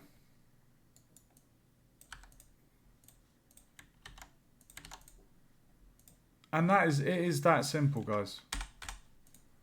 So, new game wipe. Oh, why is that a capital I? Right, new game wipe. Is there a save game? Does one exist? And does it have the name save game?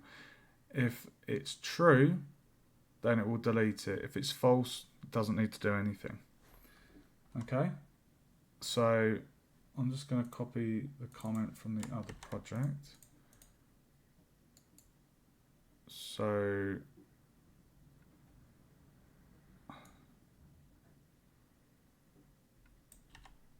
I'm going to... Can you sub-comment within that?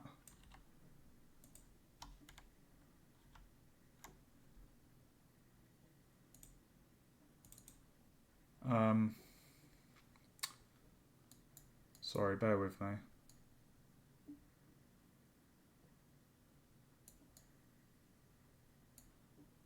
Bear with me, guys.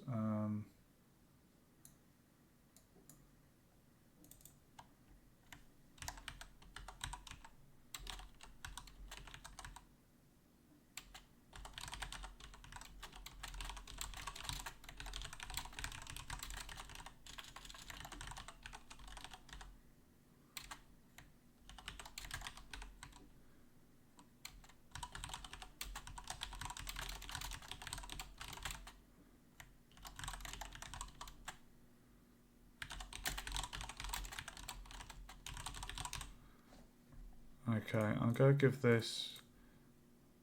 what's that up there? Oh, it's the flashlight. I think I want to give this an orange colour.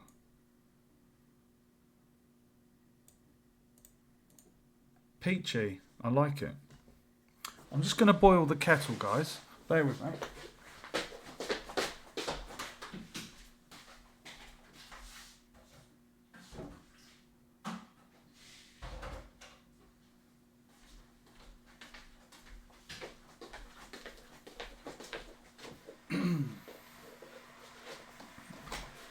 Oh, it's really cool. I remember...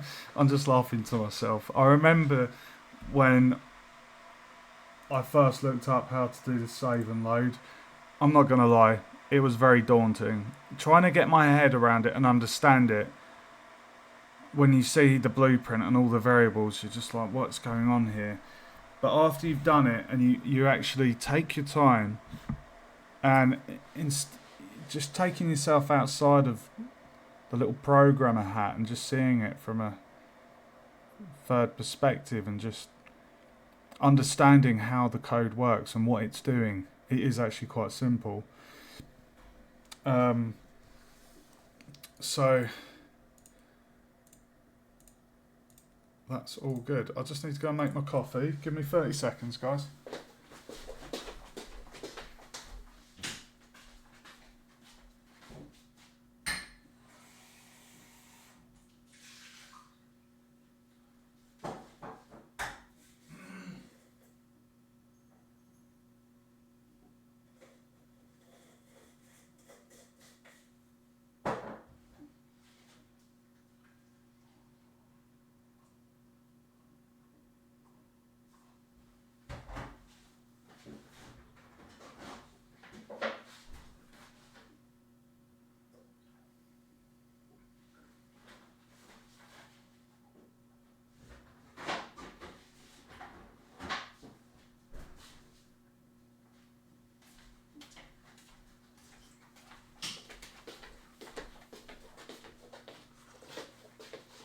Okay, I'm back.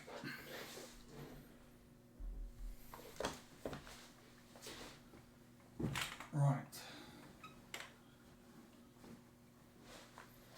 Let's do this. So, I have got the... I've got the saving bit done. I think what I'm going to do, I'm just going to color code on my other project so I know that I've done that side of things. So that's the save. The new game wipe is done.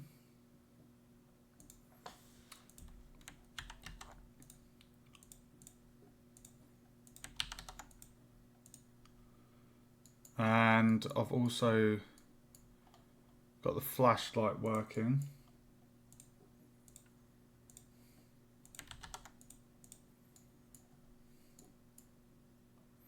I have my interact interface done.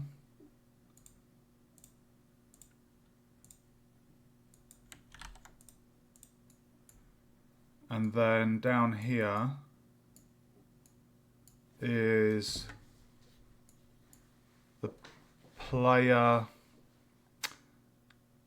that's the player health.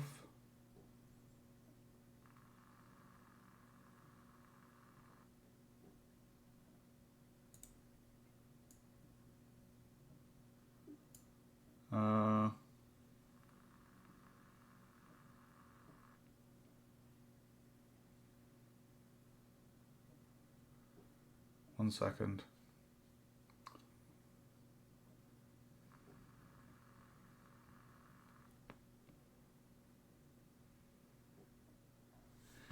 Male C, depth 17.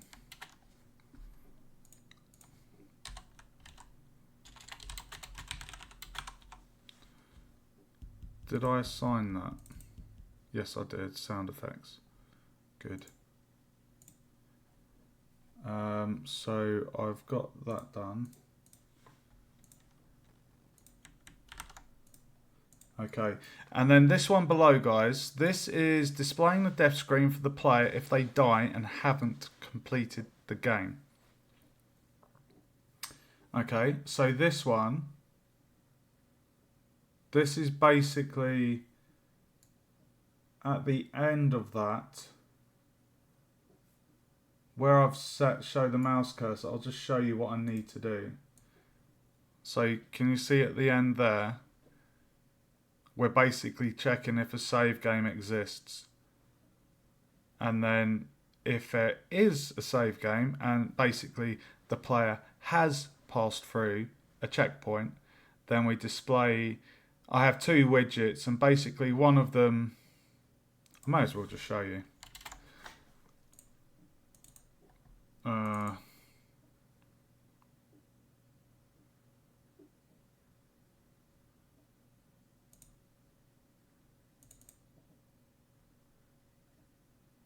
Yeah. So basically, if the player dies and they've passed through a save point, they get this one. If they die and haven't passed through a checkpoint, they get this one. So you can see the difference. It's basically faded or full color. There's probably ways that you could do that on the widget, but this is the way I wanted to do it. I don't think it's too complicated. There, like I say, there is probably another way you could do it. So that's why I've got two, and that is why under here we're going to be adding on to the end of that. But what I need to do is I need to set up the load feature now. One thing I needed to actually do quickly. Oh, hold on.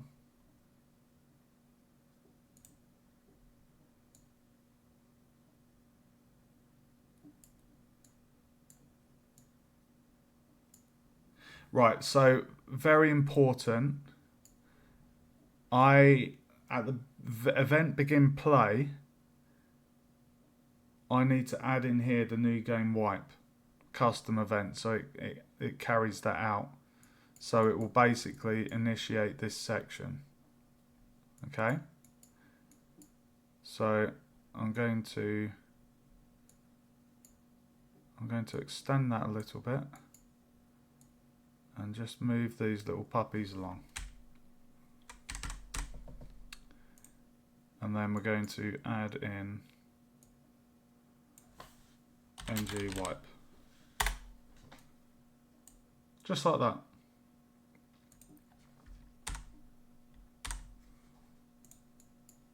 There we go. 1 second.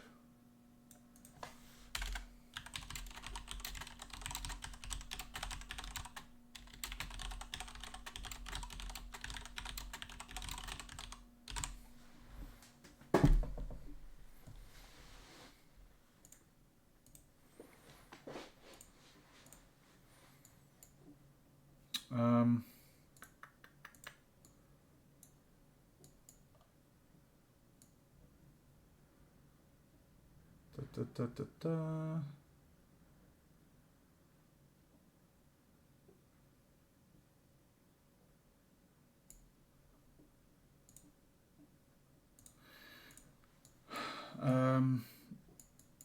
Sorry, there's quite a lot here. I just want to make sure everything is done correctly. So all I have left to do now is to put in the load. I think there's two more things on this part. up here. And that one, guys, we're going to add the checkpoint on there. I've got the moving trap, got the water death. Yeah, the last thing to do is put in this insta-kill trap. So that's all good.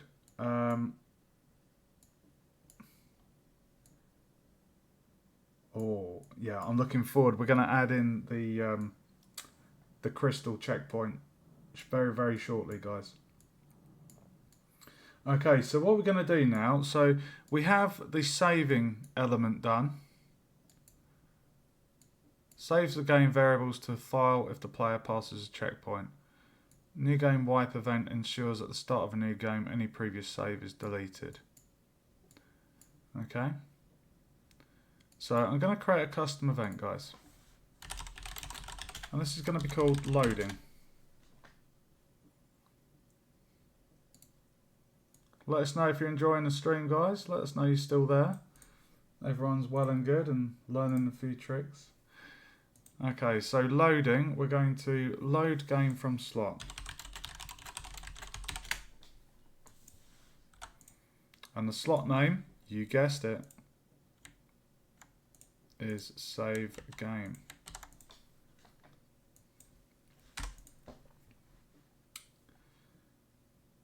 And we're going to cast to, so this is going to be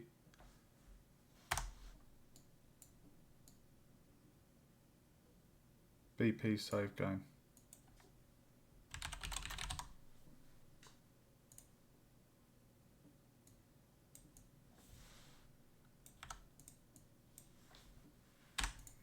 Okay. And then we're going to have a sequence again.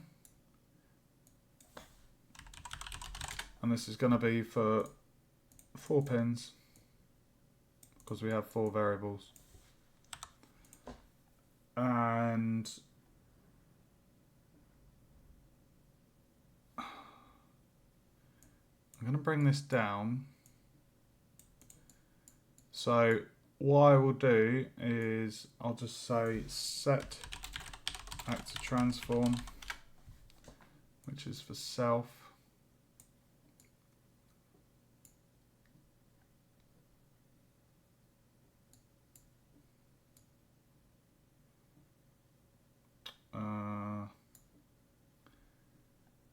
And then we want to set health.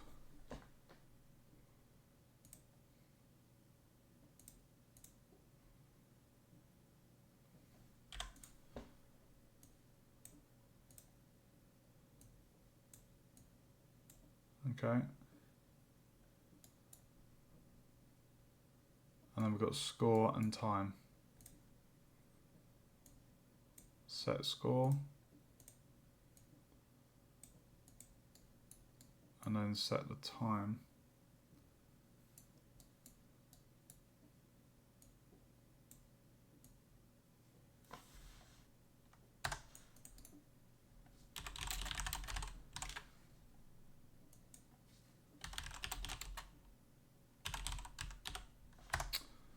Damn.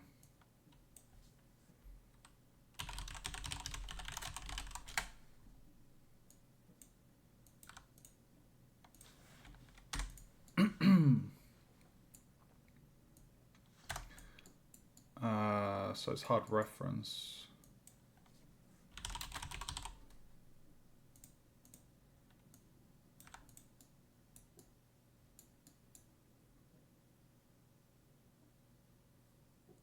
Right, so we're not getting the time, we're setting the time. Okay. So we're setting the time in the HUD.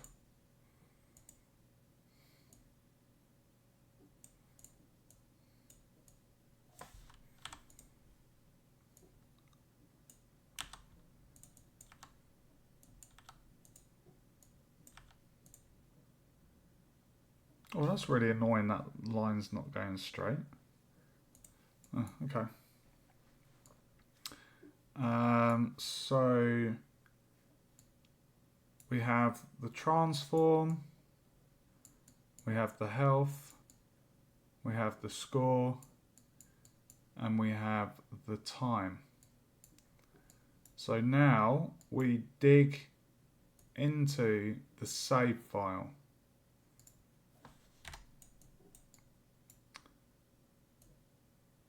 And we get player position and we plug that in there.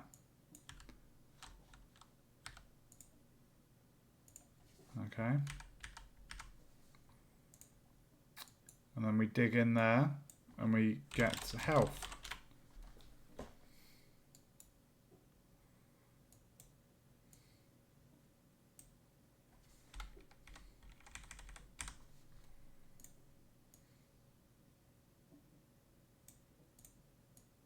Plug that in there. And then for the score, we get the score.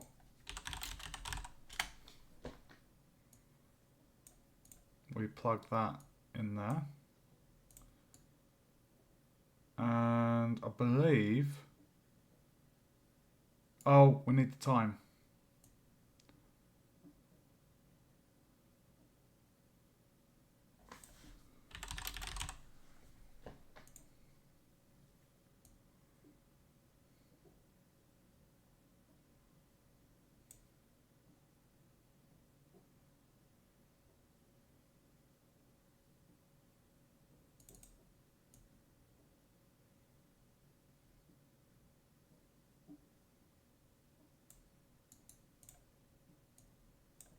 There we go.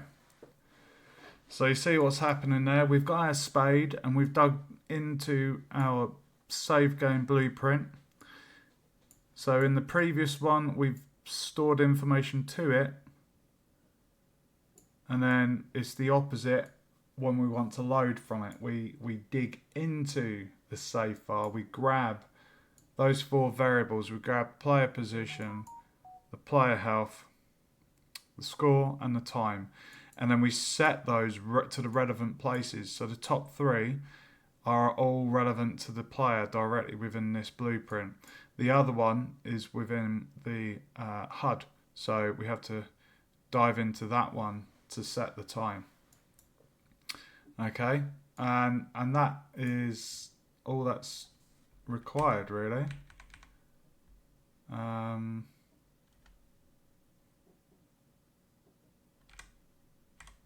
Can't really make that look any prettier than it already is, guys.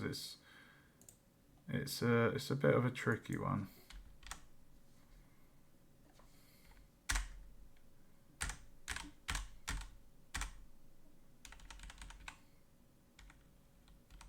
That's really annoying. That's not straight. There we go.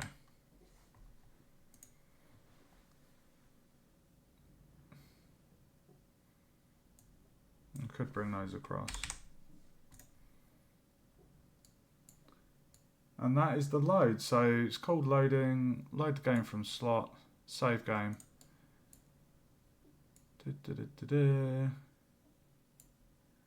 I'm just making sure it matches the other blueprint that I had made. And it does. I'm going to compile, save, and what colour was this one? I like the orange. So I'm going to copy that hex code and then I'm going to put all of this in here and call it. Why did it? Oh, fucking! Did it just auto save?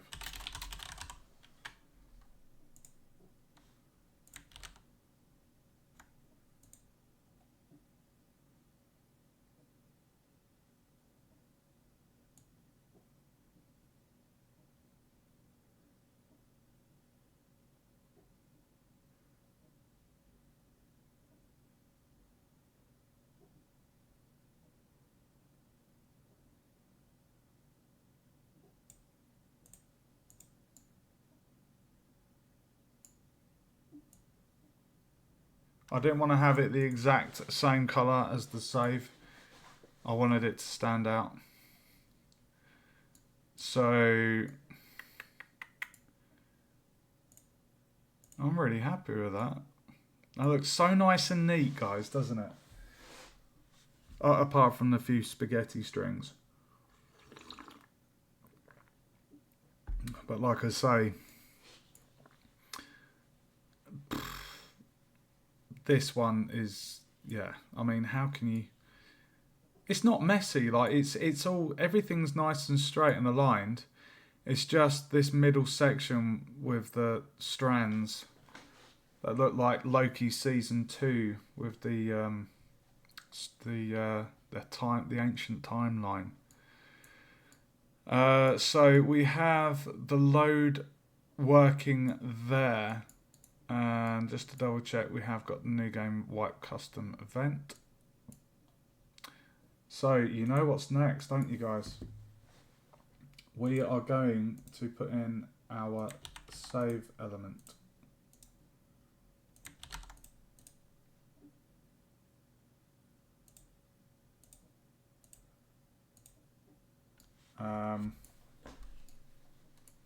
I'm almost done with the blueprints copied across from the other project, guys.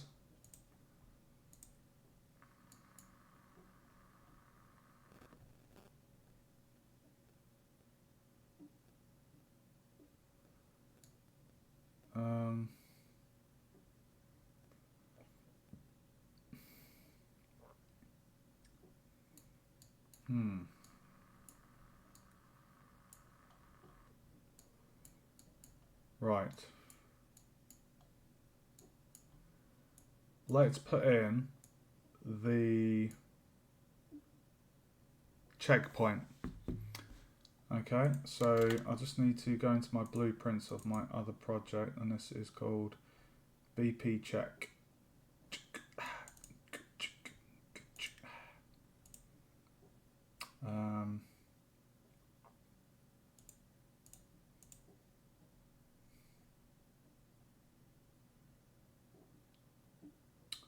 Oh yeah, I had to set a lifetime. I'll just show you this, guys.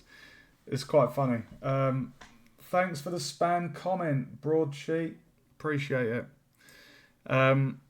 So this is, there's no event graph blueprint information.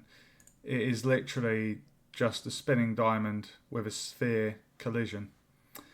I had to actually adjust the lifetime because after a certain while it just does disappear. So I've set that there, and that's in seconds, I think. So it will never disappear. Well, if the player was to leave the game on over time, but I think I actually did the maths and it worked out like a year or something crazy. So that's all it is. So we can copy this across. We just need to make a blueprint in our project.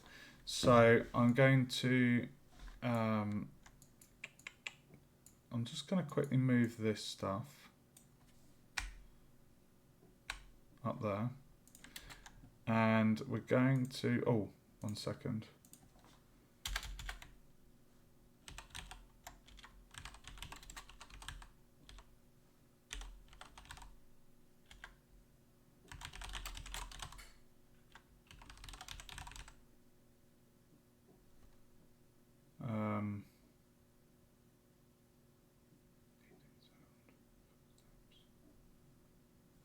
I did want to put some music in the game as well.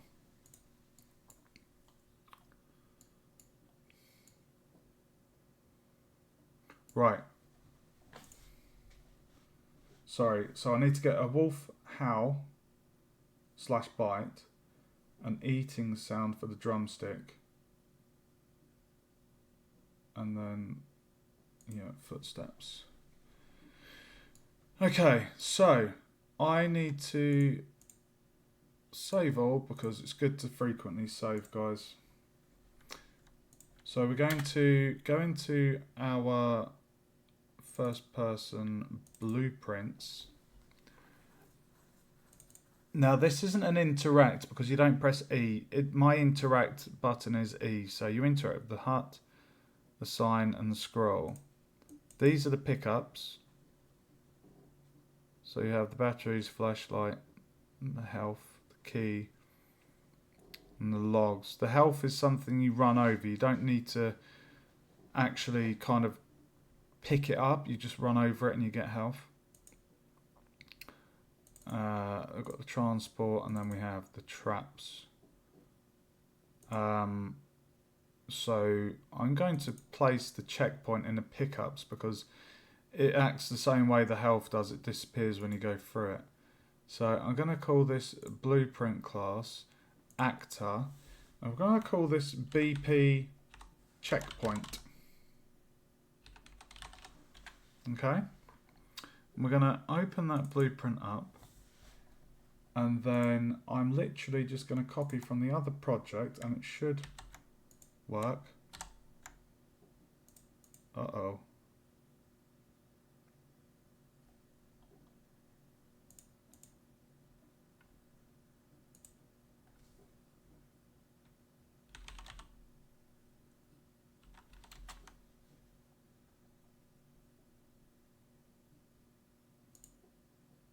There she goes. There she goes. Oh yes, I forgot about that.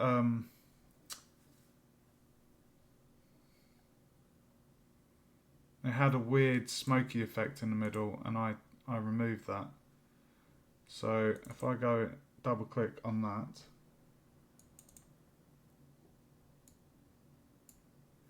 and we basically untick. If I zoom in here, you see that weird smoky thing. I'm gonna untick that there. You see? So I've just literally clicked there, and we remove the aura, and there it is.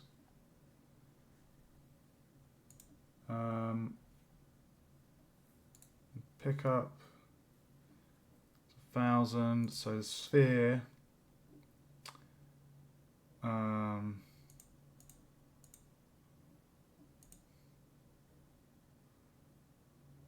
sphere.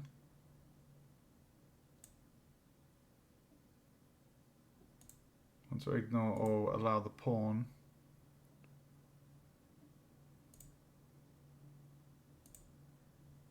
We compile and save.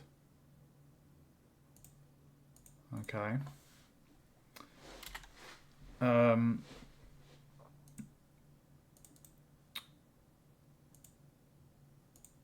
So hold on, why is that not?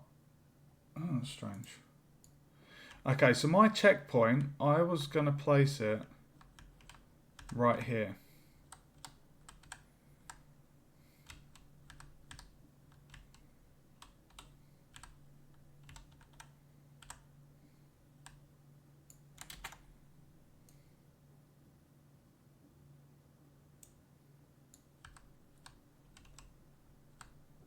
Oh my god, that's tiny.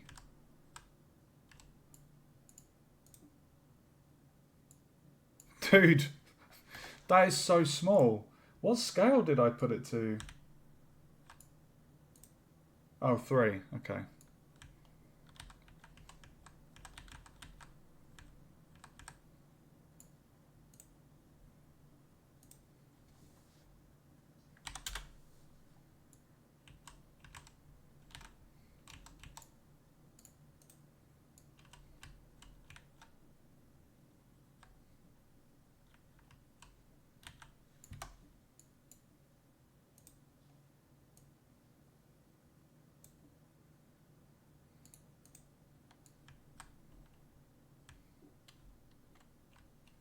God damn it.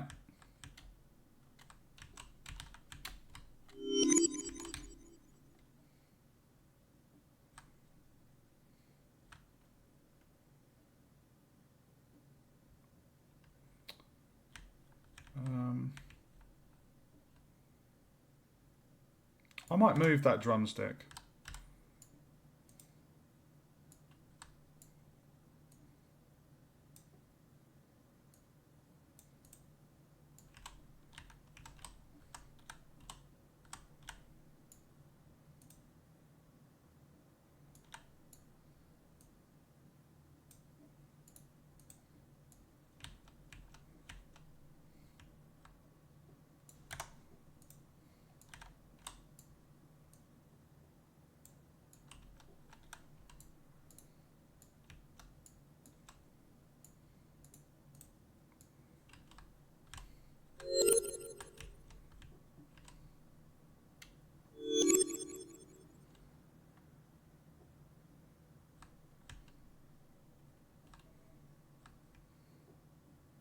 So cool.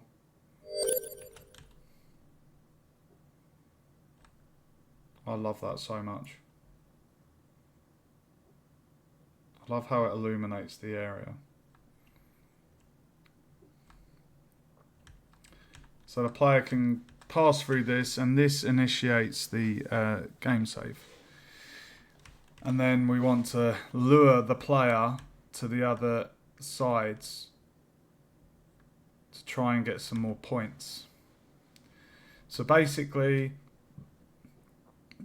the player shouldn't die when they pass through this. Like, there's a health pick up there. There's... well, there was one there. There's one near Wolfie. I thought that was his danger. There's a fern. It looked like his dad. Ah! Whoa. What happened there? What the fuck? How did he instantly kill me? Ah! What?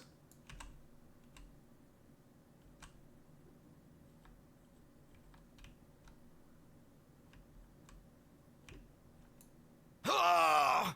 How the hell is he doing what?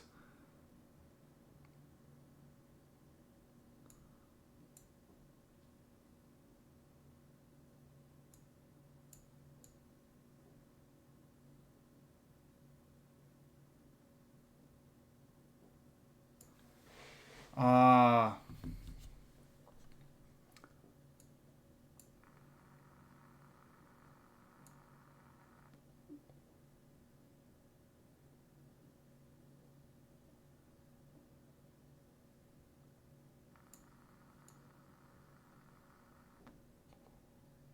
It's because I didn't put in that thing, guys. I'm a problem solver.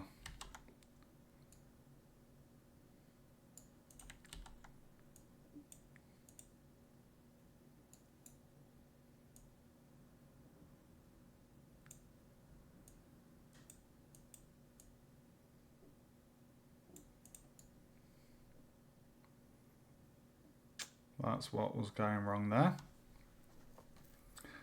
So basically,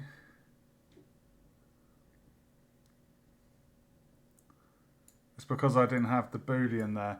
I don't need it for this one because when they go in the lake, they instantly die. The health is the health.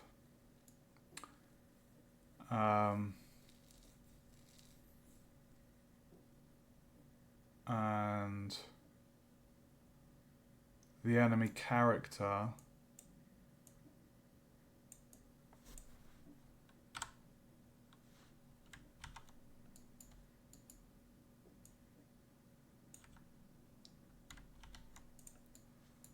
right, that should work now. I think I need to note that down. No, I don't actually.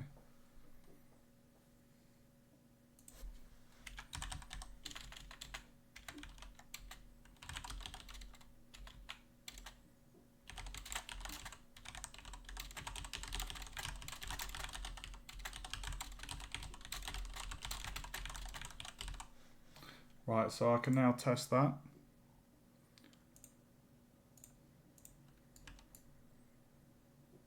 It should work fine now.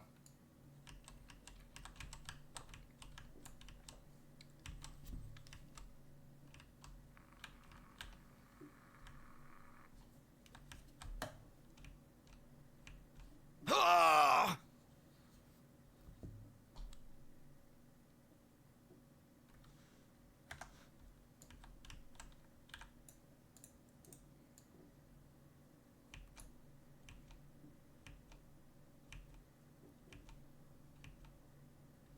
Ah! Oh, hold on.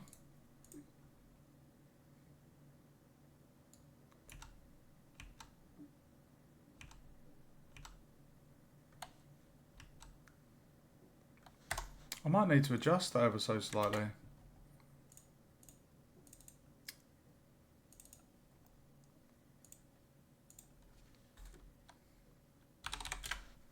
Sorry.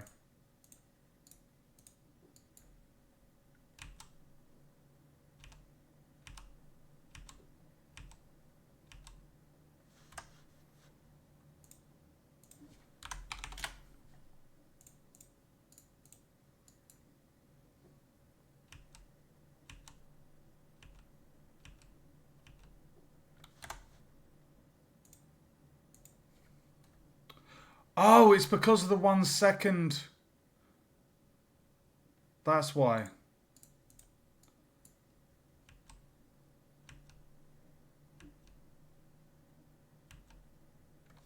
There wasn't anything wrong with it. It was my memory.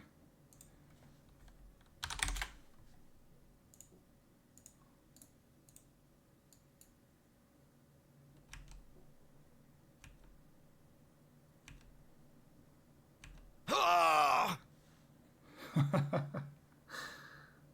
Oh, I love it. Okay.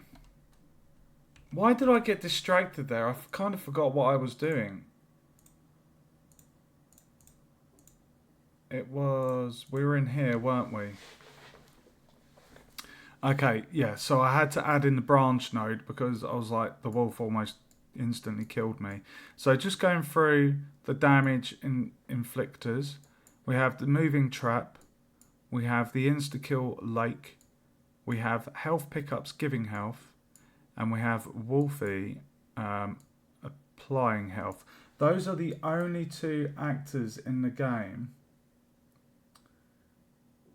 that can inflict multiple damage and not instantly kill us. The only 2 things that insta-kill are the pitfall and the water. So it's just the wolf and the moving trap that apply damage. So, yes.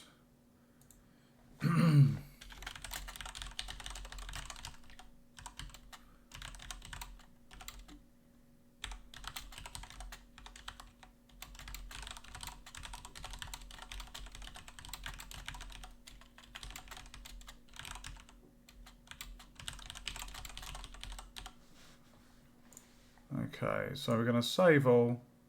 So now what we're going to do, we're going to add in the checkpoint, okay? So on the 4th pin, we're going to drag down from the 4th pin.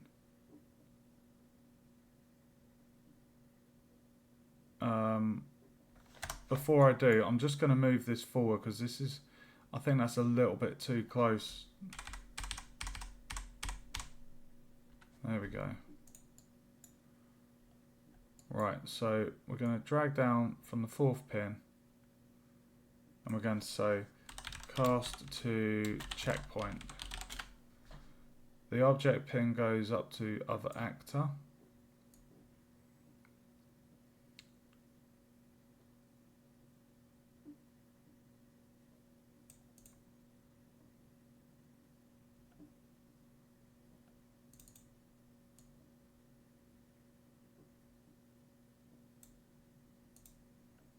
Okay. I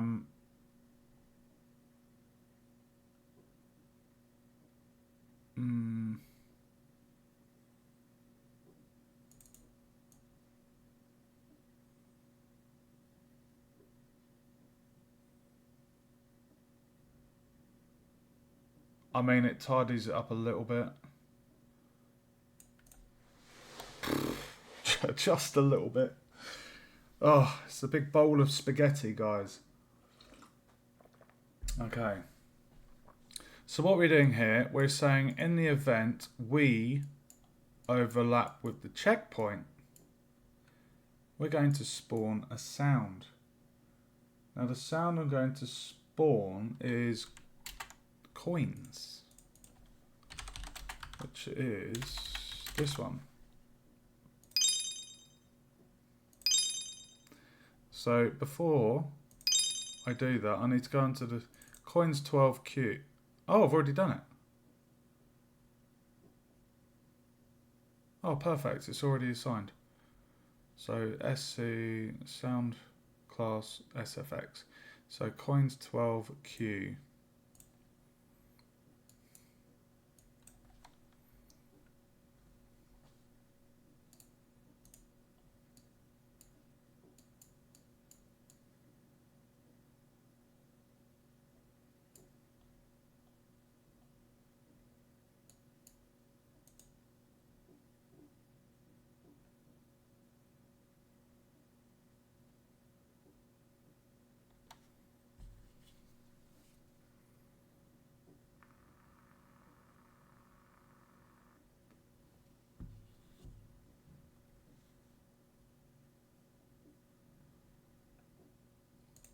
So we're just going to do spawn sound 2D.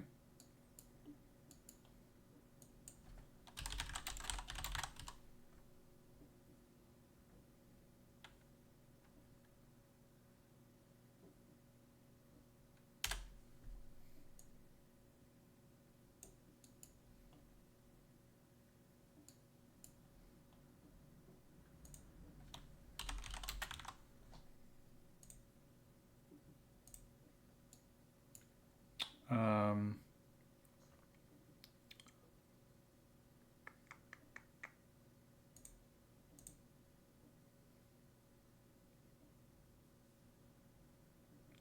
that's it basically. Just double check coins 12Q, coins 12Q.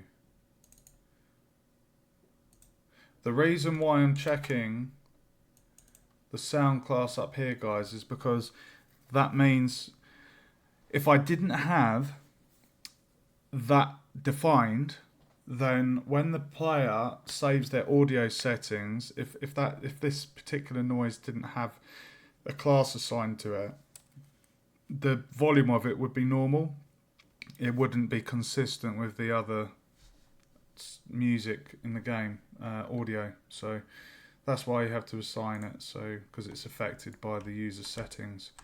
So what we have here, we're saying when the player passes through the checkpoint, we spawn that sound.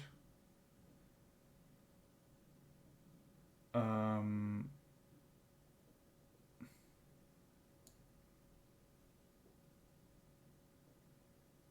then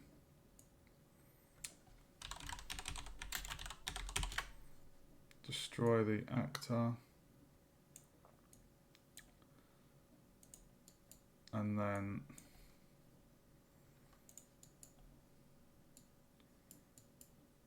saving.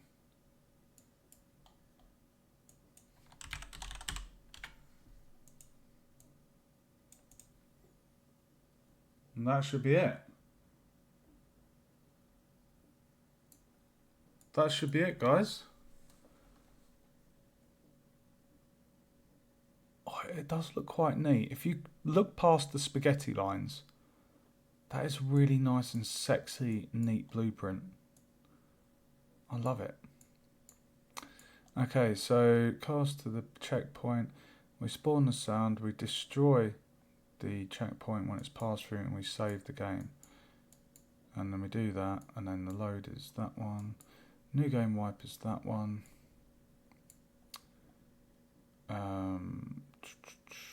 New game wipe. And we've got the new game wipe in the event begin play there. Okay. So the last thing to be added onto this section here is the static trap, which you should be able to do. What am I doing? I can go on my spreadsheet now and I can tick off the save and load.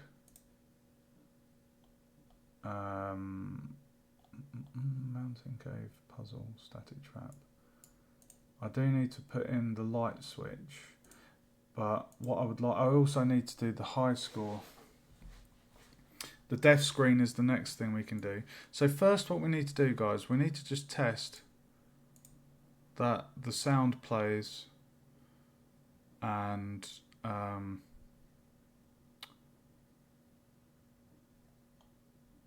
I'm going to open up my folder and I can see I've got the save settings. So I need to test. I'm going to close that, close that, close that. I'm going to go to the maps, main menu, and click play from start.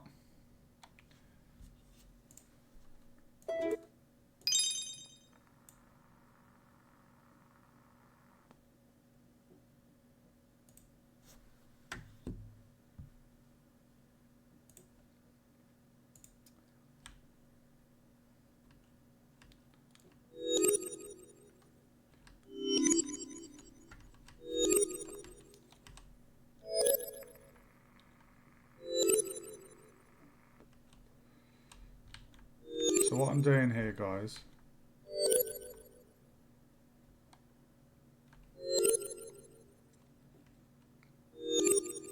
I might need to add in the integer for the logs.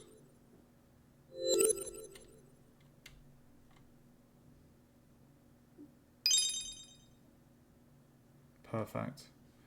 I can see in the folder that's done that. So if I press P, main menu, new game,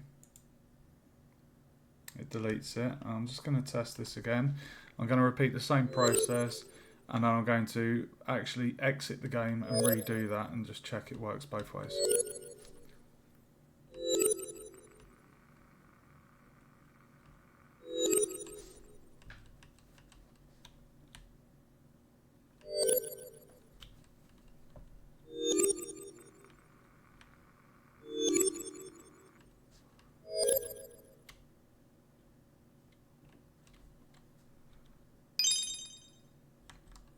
Okay, now I exit and then new game.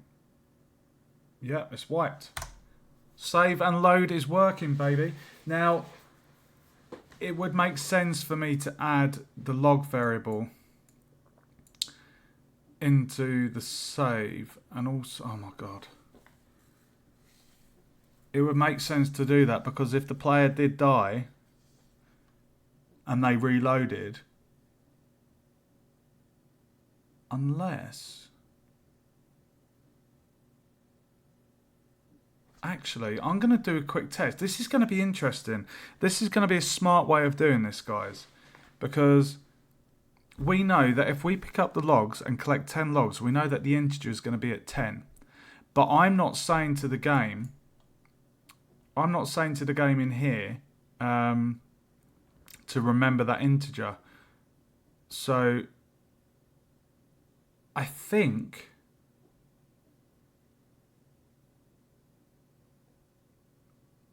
it should remember that. The only way to test that is when we do the load. So to do the load, I need to add in the widgets for on player def. But I'm really happy that's working.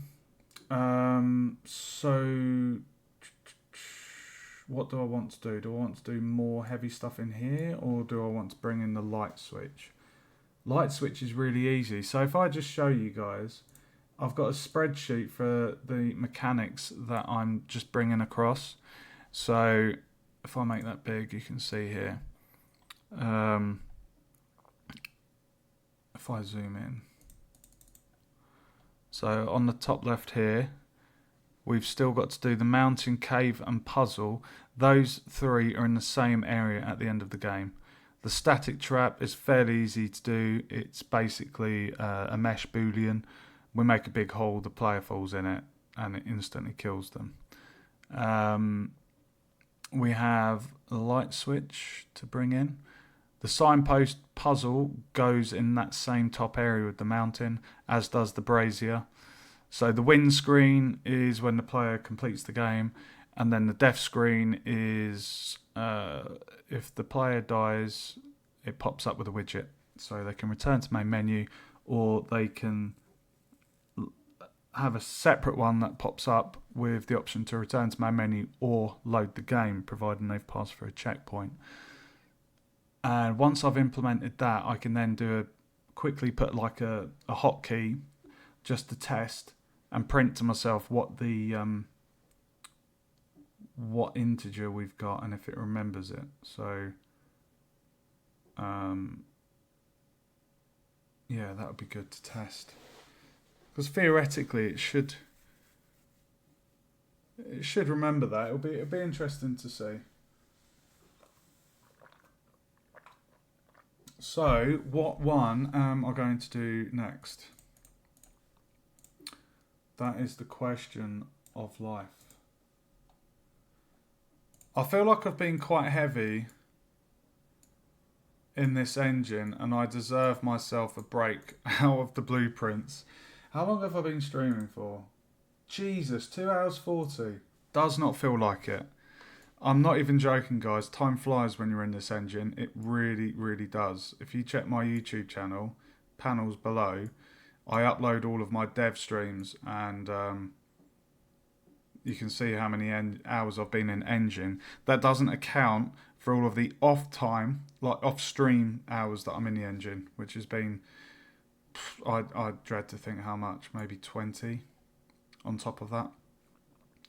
So I think I'm going to quickly bring across the light switch mechanic from the other project, and then when I've done the light switch, I'll then hop back, add in the dev screen,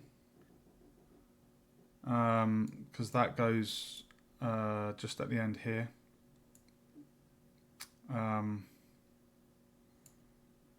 It's nice to hop around a bit between the jobs I need to do. And then let me just have a look at the blueprint in the other project.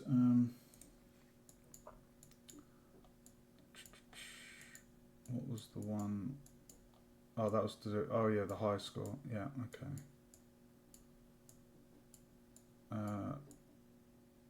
Okay.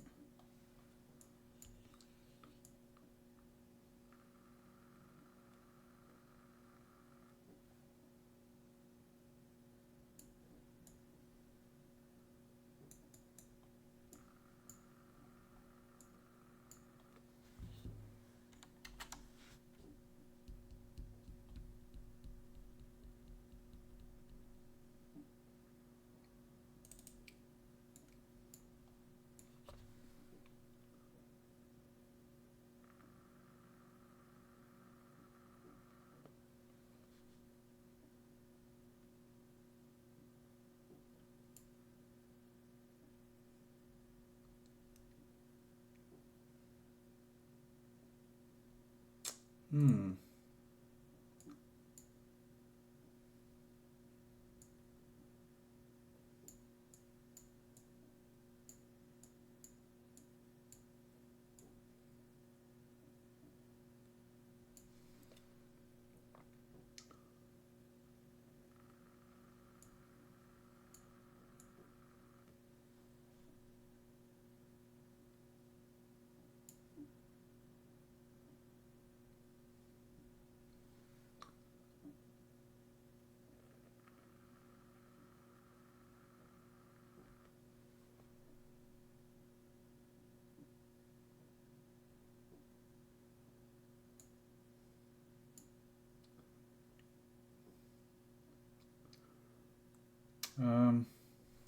Sorry, 1 second. I'm just looking at the blueprint I've got on the other screen. I don't know if you're still with me, Pixel, but you were asking about the glitch in the puzzle out. And I was just looking at the blueprint I've got, if I just bring it across. I was looking at this section where it drops the physics handle.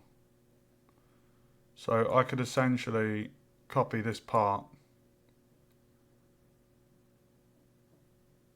and say if the component that overlaps in here, this is for the puzzle, I can say is actor such and such, like do a boolean, and then I can cast to the first person character and release the physics handle up here. So basically the player will be able to pick up and drop as normal, but if the relic touches the trigger box in there, it will automatically drop it, so they can't glitch the puzzle. So that would be quite good to do. I'm just going to add a note.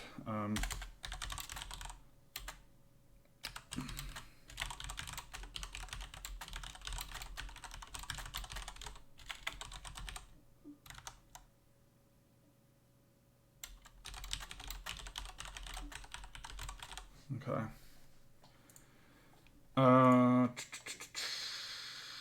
So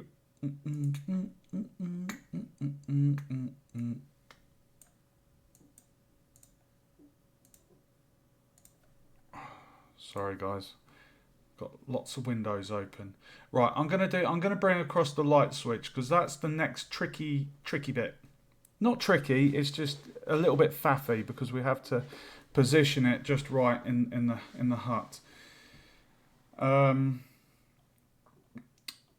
then we could do the static trap and then the last of the UI and then build the mountain.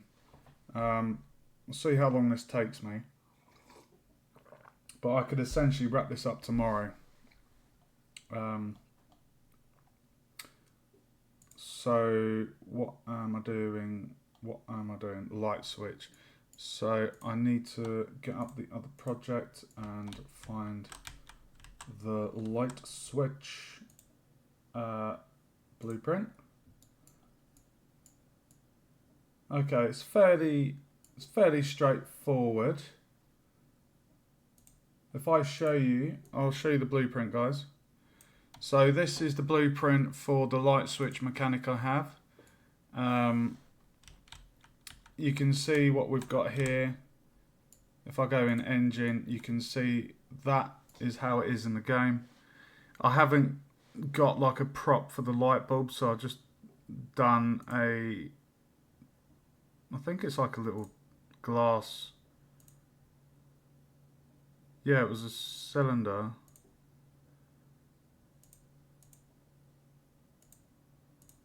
Yeah, it was just a sphere, a glass sphere, and just a light in there. It does kind of look like a light bulb. So this is what we've got. So I should be able to copy this across. The event graph is very straightforward.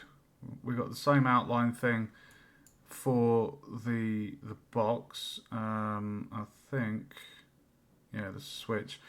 So we increased the thickness. We made a custom material instance for the switch.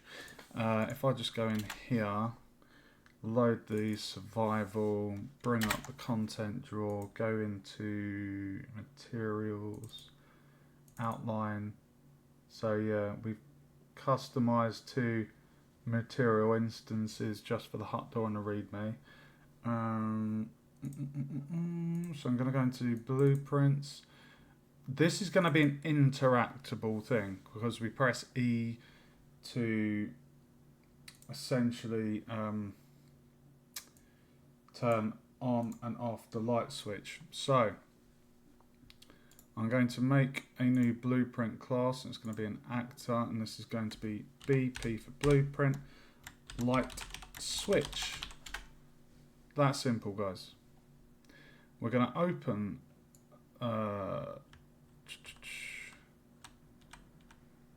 right, this is a dud switch on the wall there that you can see, and you'll understand why, because I had a tiny bit of difficulty with the light box. So I'm just going to turn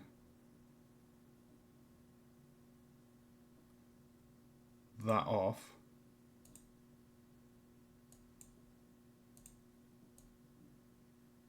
Just so I can see what I'm doing. It's quite dark in this room. So to do that, you just click the lit.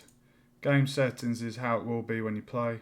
But if you untick that, you can set your exposure levels. So like I'm working in a dark room at the moment, I want to see what I'm doing. So I have my light switch blueprint here. So I'm hoping when I copy and paste this from the other project, I'm hoping it's going to remember the exact settings. Oh, you are a little beauty, aren't you? Thank you. Thank you, thank you, thank you. Okay, so that is in position. Okay, so if I just save that. Now the next tricky bit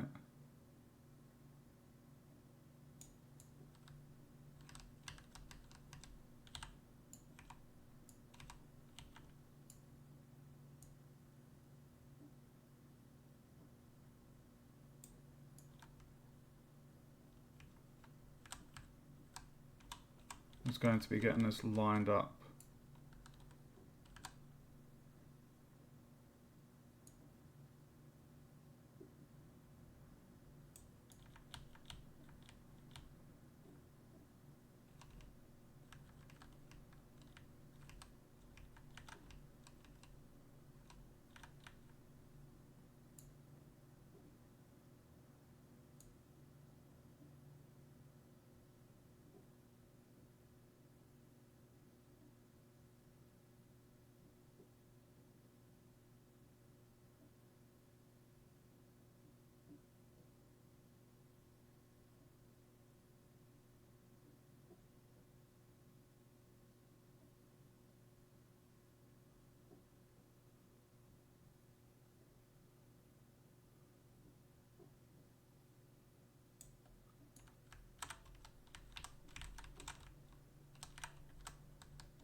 I think I've done it.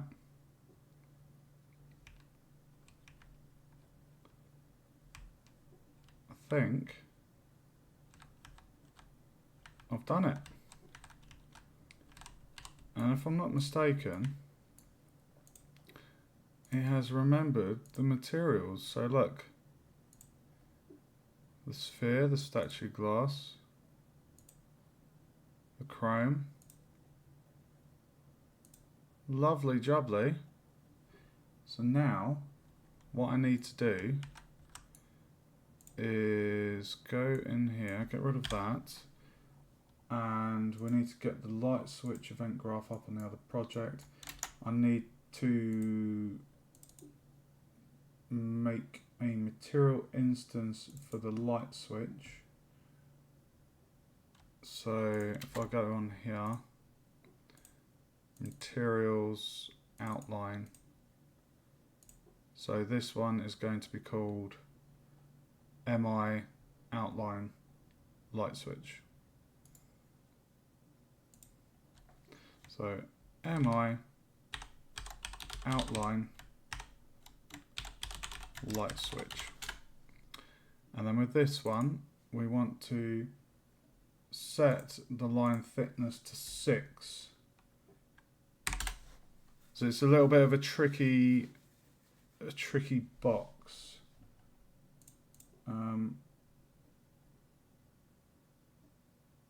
So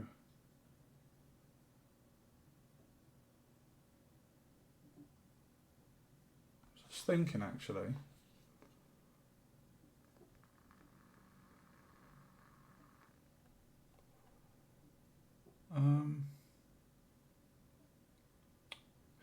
Because in the other version of this, I have it set so what happens is the box gets outlined. But I just wondered, why don't I just have it so that the... No, I'll keep it as the box. Don't overcomplicate it, Mike. Okay, so I'm going to copy this from the other project. And we're going to choose light switch. And we can test that. We set the game settings for the light.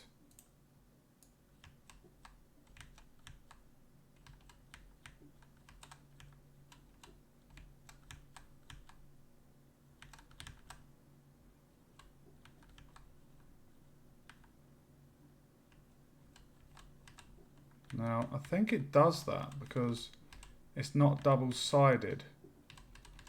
I wonder if I can change that to be double-sided.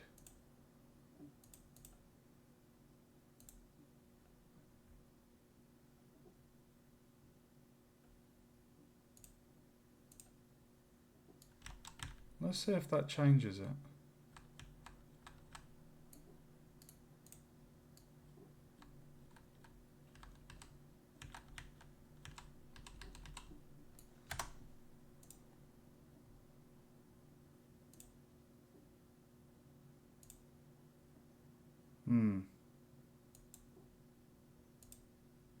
Okay.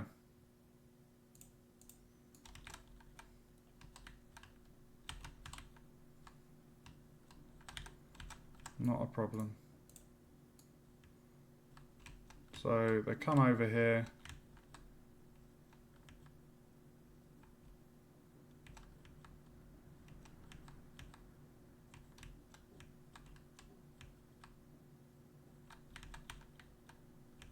I know it's not a perfect outline, but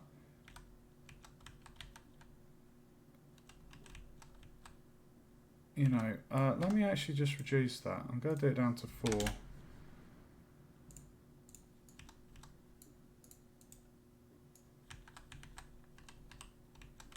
Ah, yeah, you can't see the top one now. That's why I had it at 6. Let's try 5.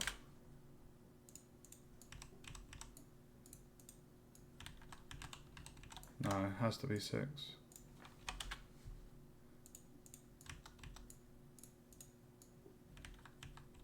Yep. Awesome sauce. Right, now what we're going to do is copy the turning on the light.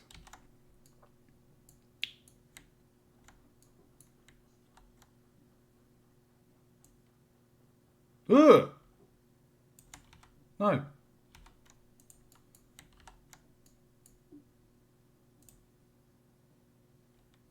Oh, the event interact. So we need to go in class settings, add interact interface that we made. And we drag that in there. So basically, when the player presses E, that's what happens. So I've basically, because I had a slight problem with the actual light switch, it was being a bit of a bugger. So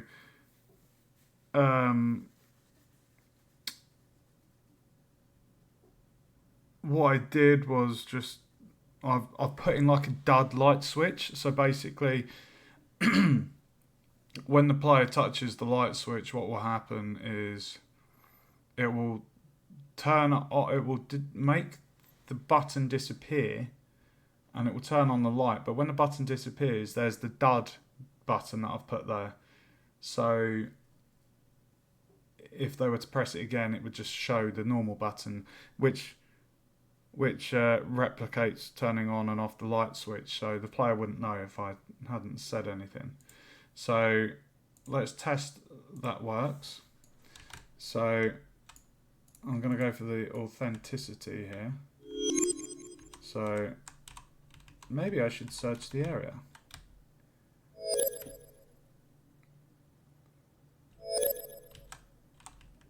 Key collected.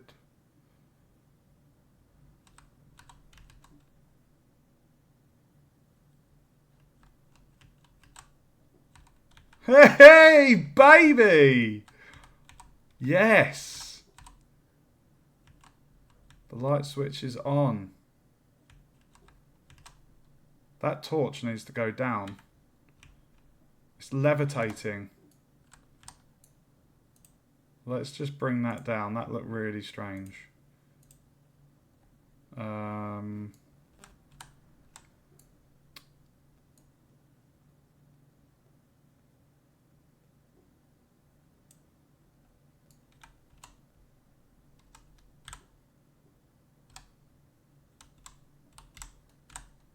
This is the problem with being a perfectionist.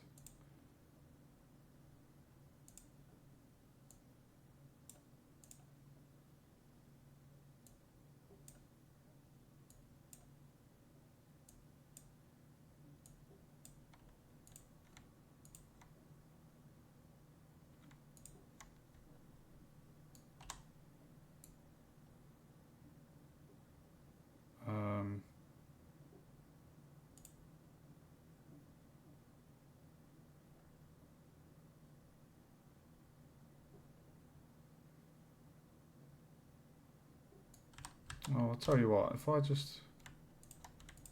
There we go.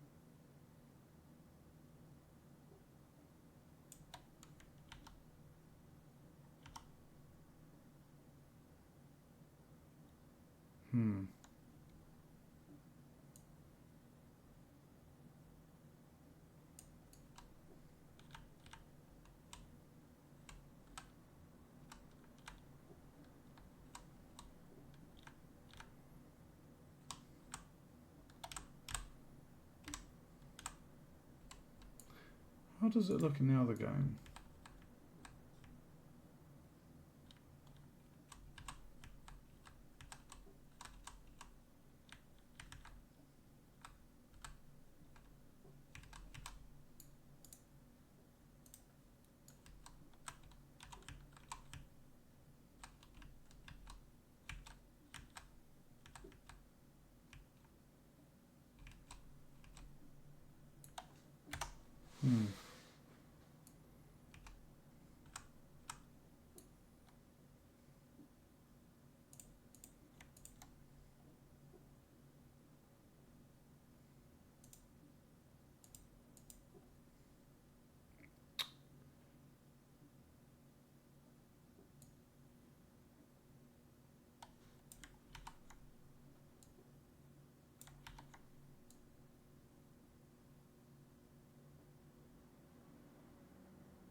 Sorted.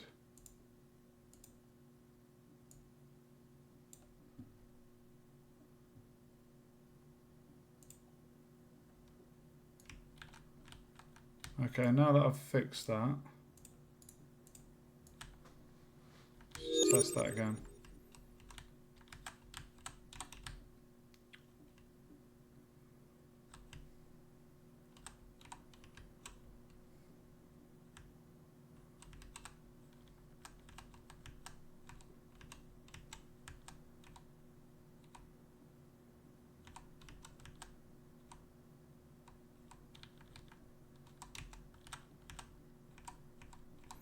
So you see what I was saying about the dud that I put in there?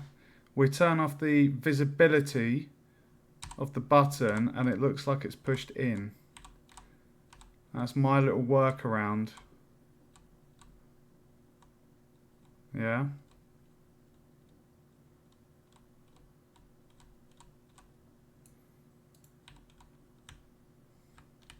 And that is now actually looking more realistic. It's not floating.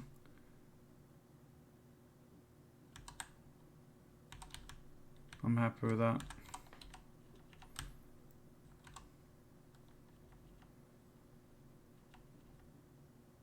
It does look like a light bulb, guys. It's not perfect,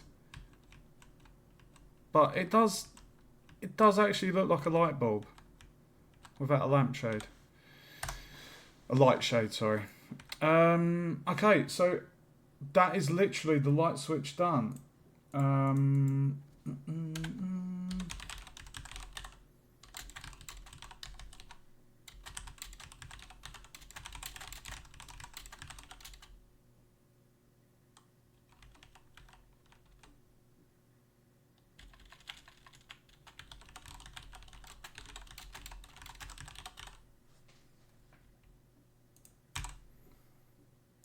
Right, I can tick off the light switch. That didn't take as long as I thought it would, which is great. I'm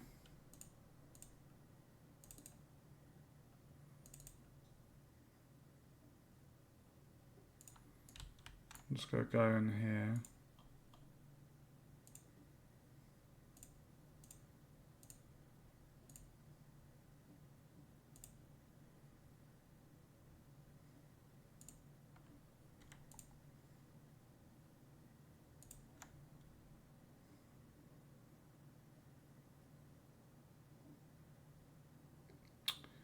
So the checkpoint,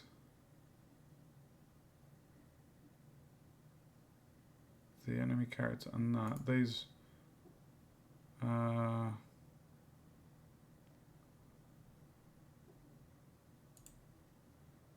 will go to actors.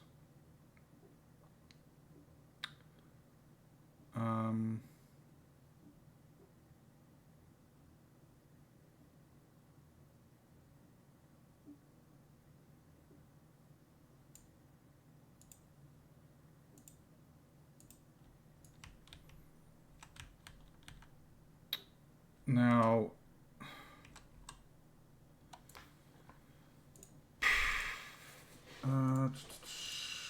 what have I got left in my project?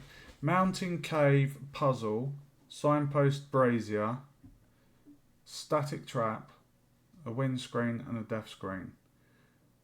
I think what I might do is stop the stream there, guys, because I've been going for 3 hours. But what I will do, I will add in... I'll try and add in the rest of this stuff off stream so that when I do the next stream, you can see me constructing the mountain with the cave. It's not going to take too long to do. I think it's going to be quite fun because that is the end of the game. Like all I've got to do is put in the death screen, which I've already got the widget texture for. So I'll just need to add that in and add it to the blueprint code. And then the rest of it is all to do with the last bit. The static trap, again, I will do that. That is basically going to go here. So there's going to be like a pitfall, quite a big pitfall, that the player has to kind of dodge. Yeah, it's going to be quite a big hole. Just wondering.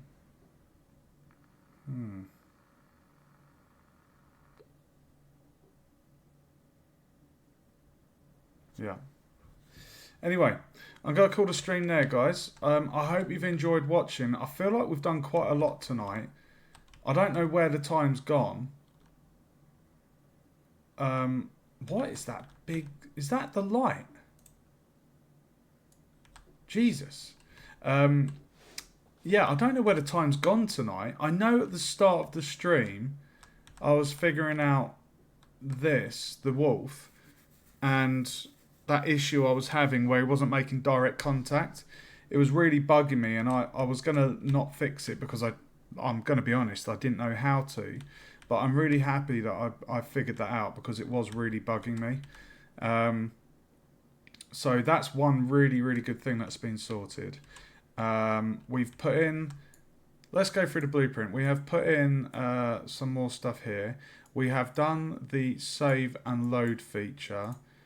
We've got our checkpoint system in there. We've sorted the AI.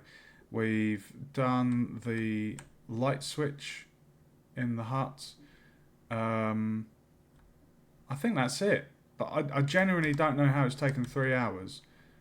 But, you know, as we've been implementing the features, we've been testing them at the same time, which is really important to do. Because, you know, it's all well and good doing it in the blueprints, but then if you're not testing it and something's wrong with it and then it gets shipped or goes out to be tested, you know, it's just not going to look good.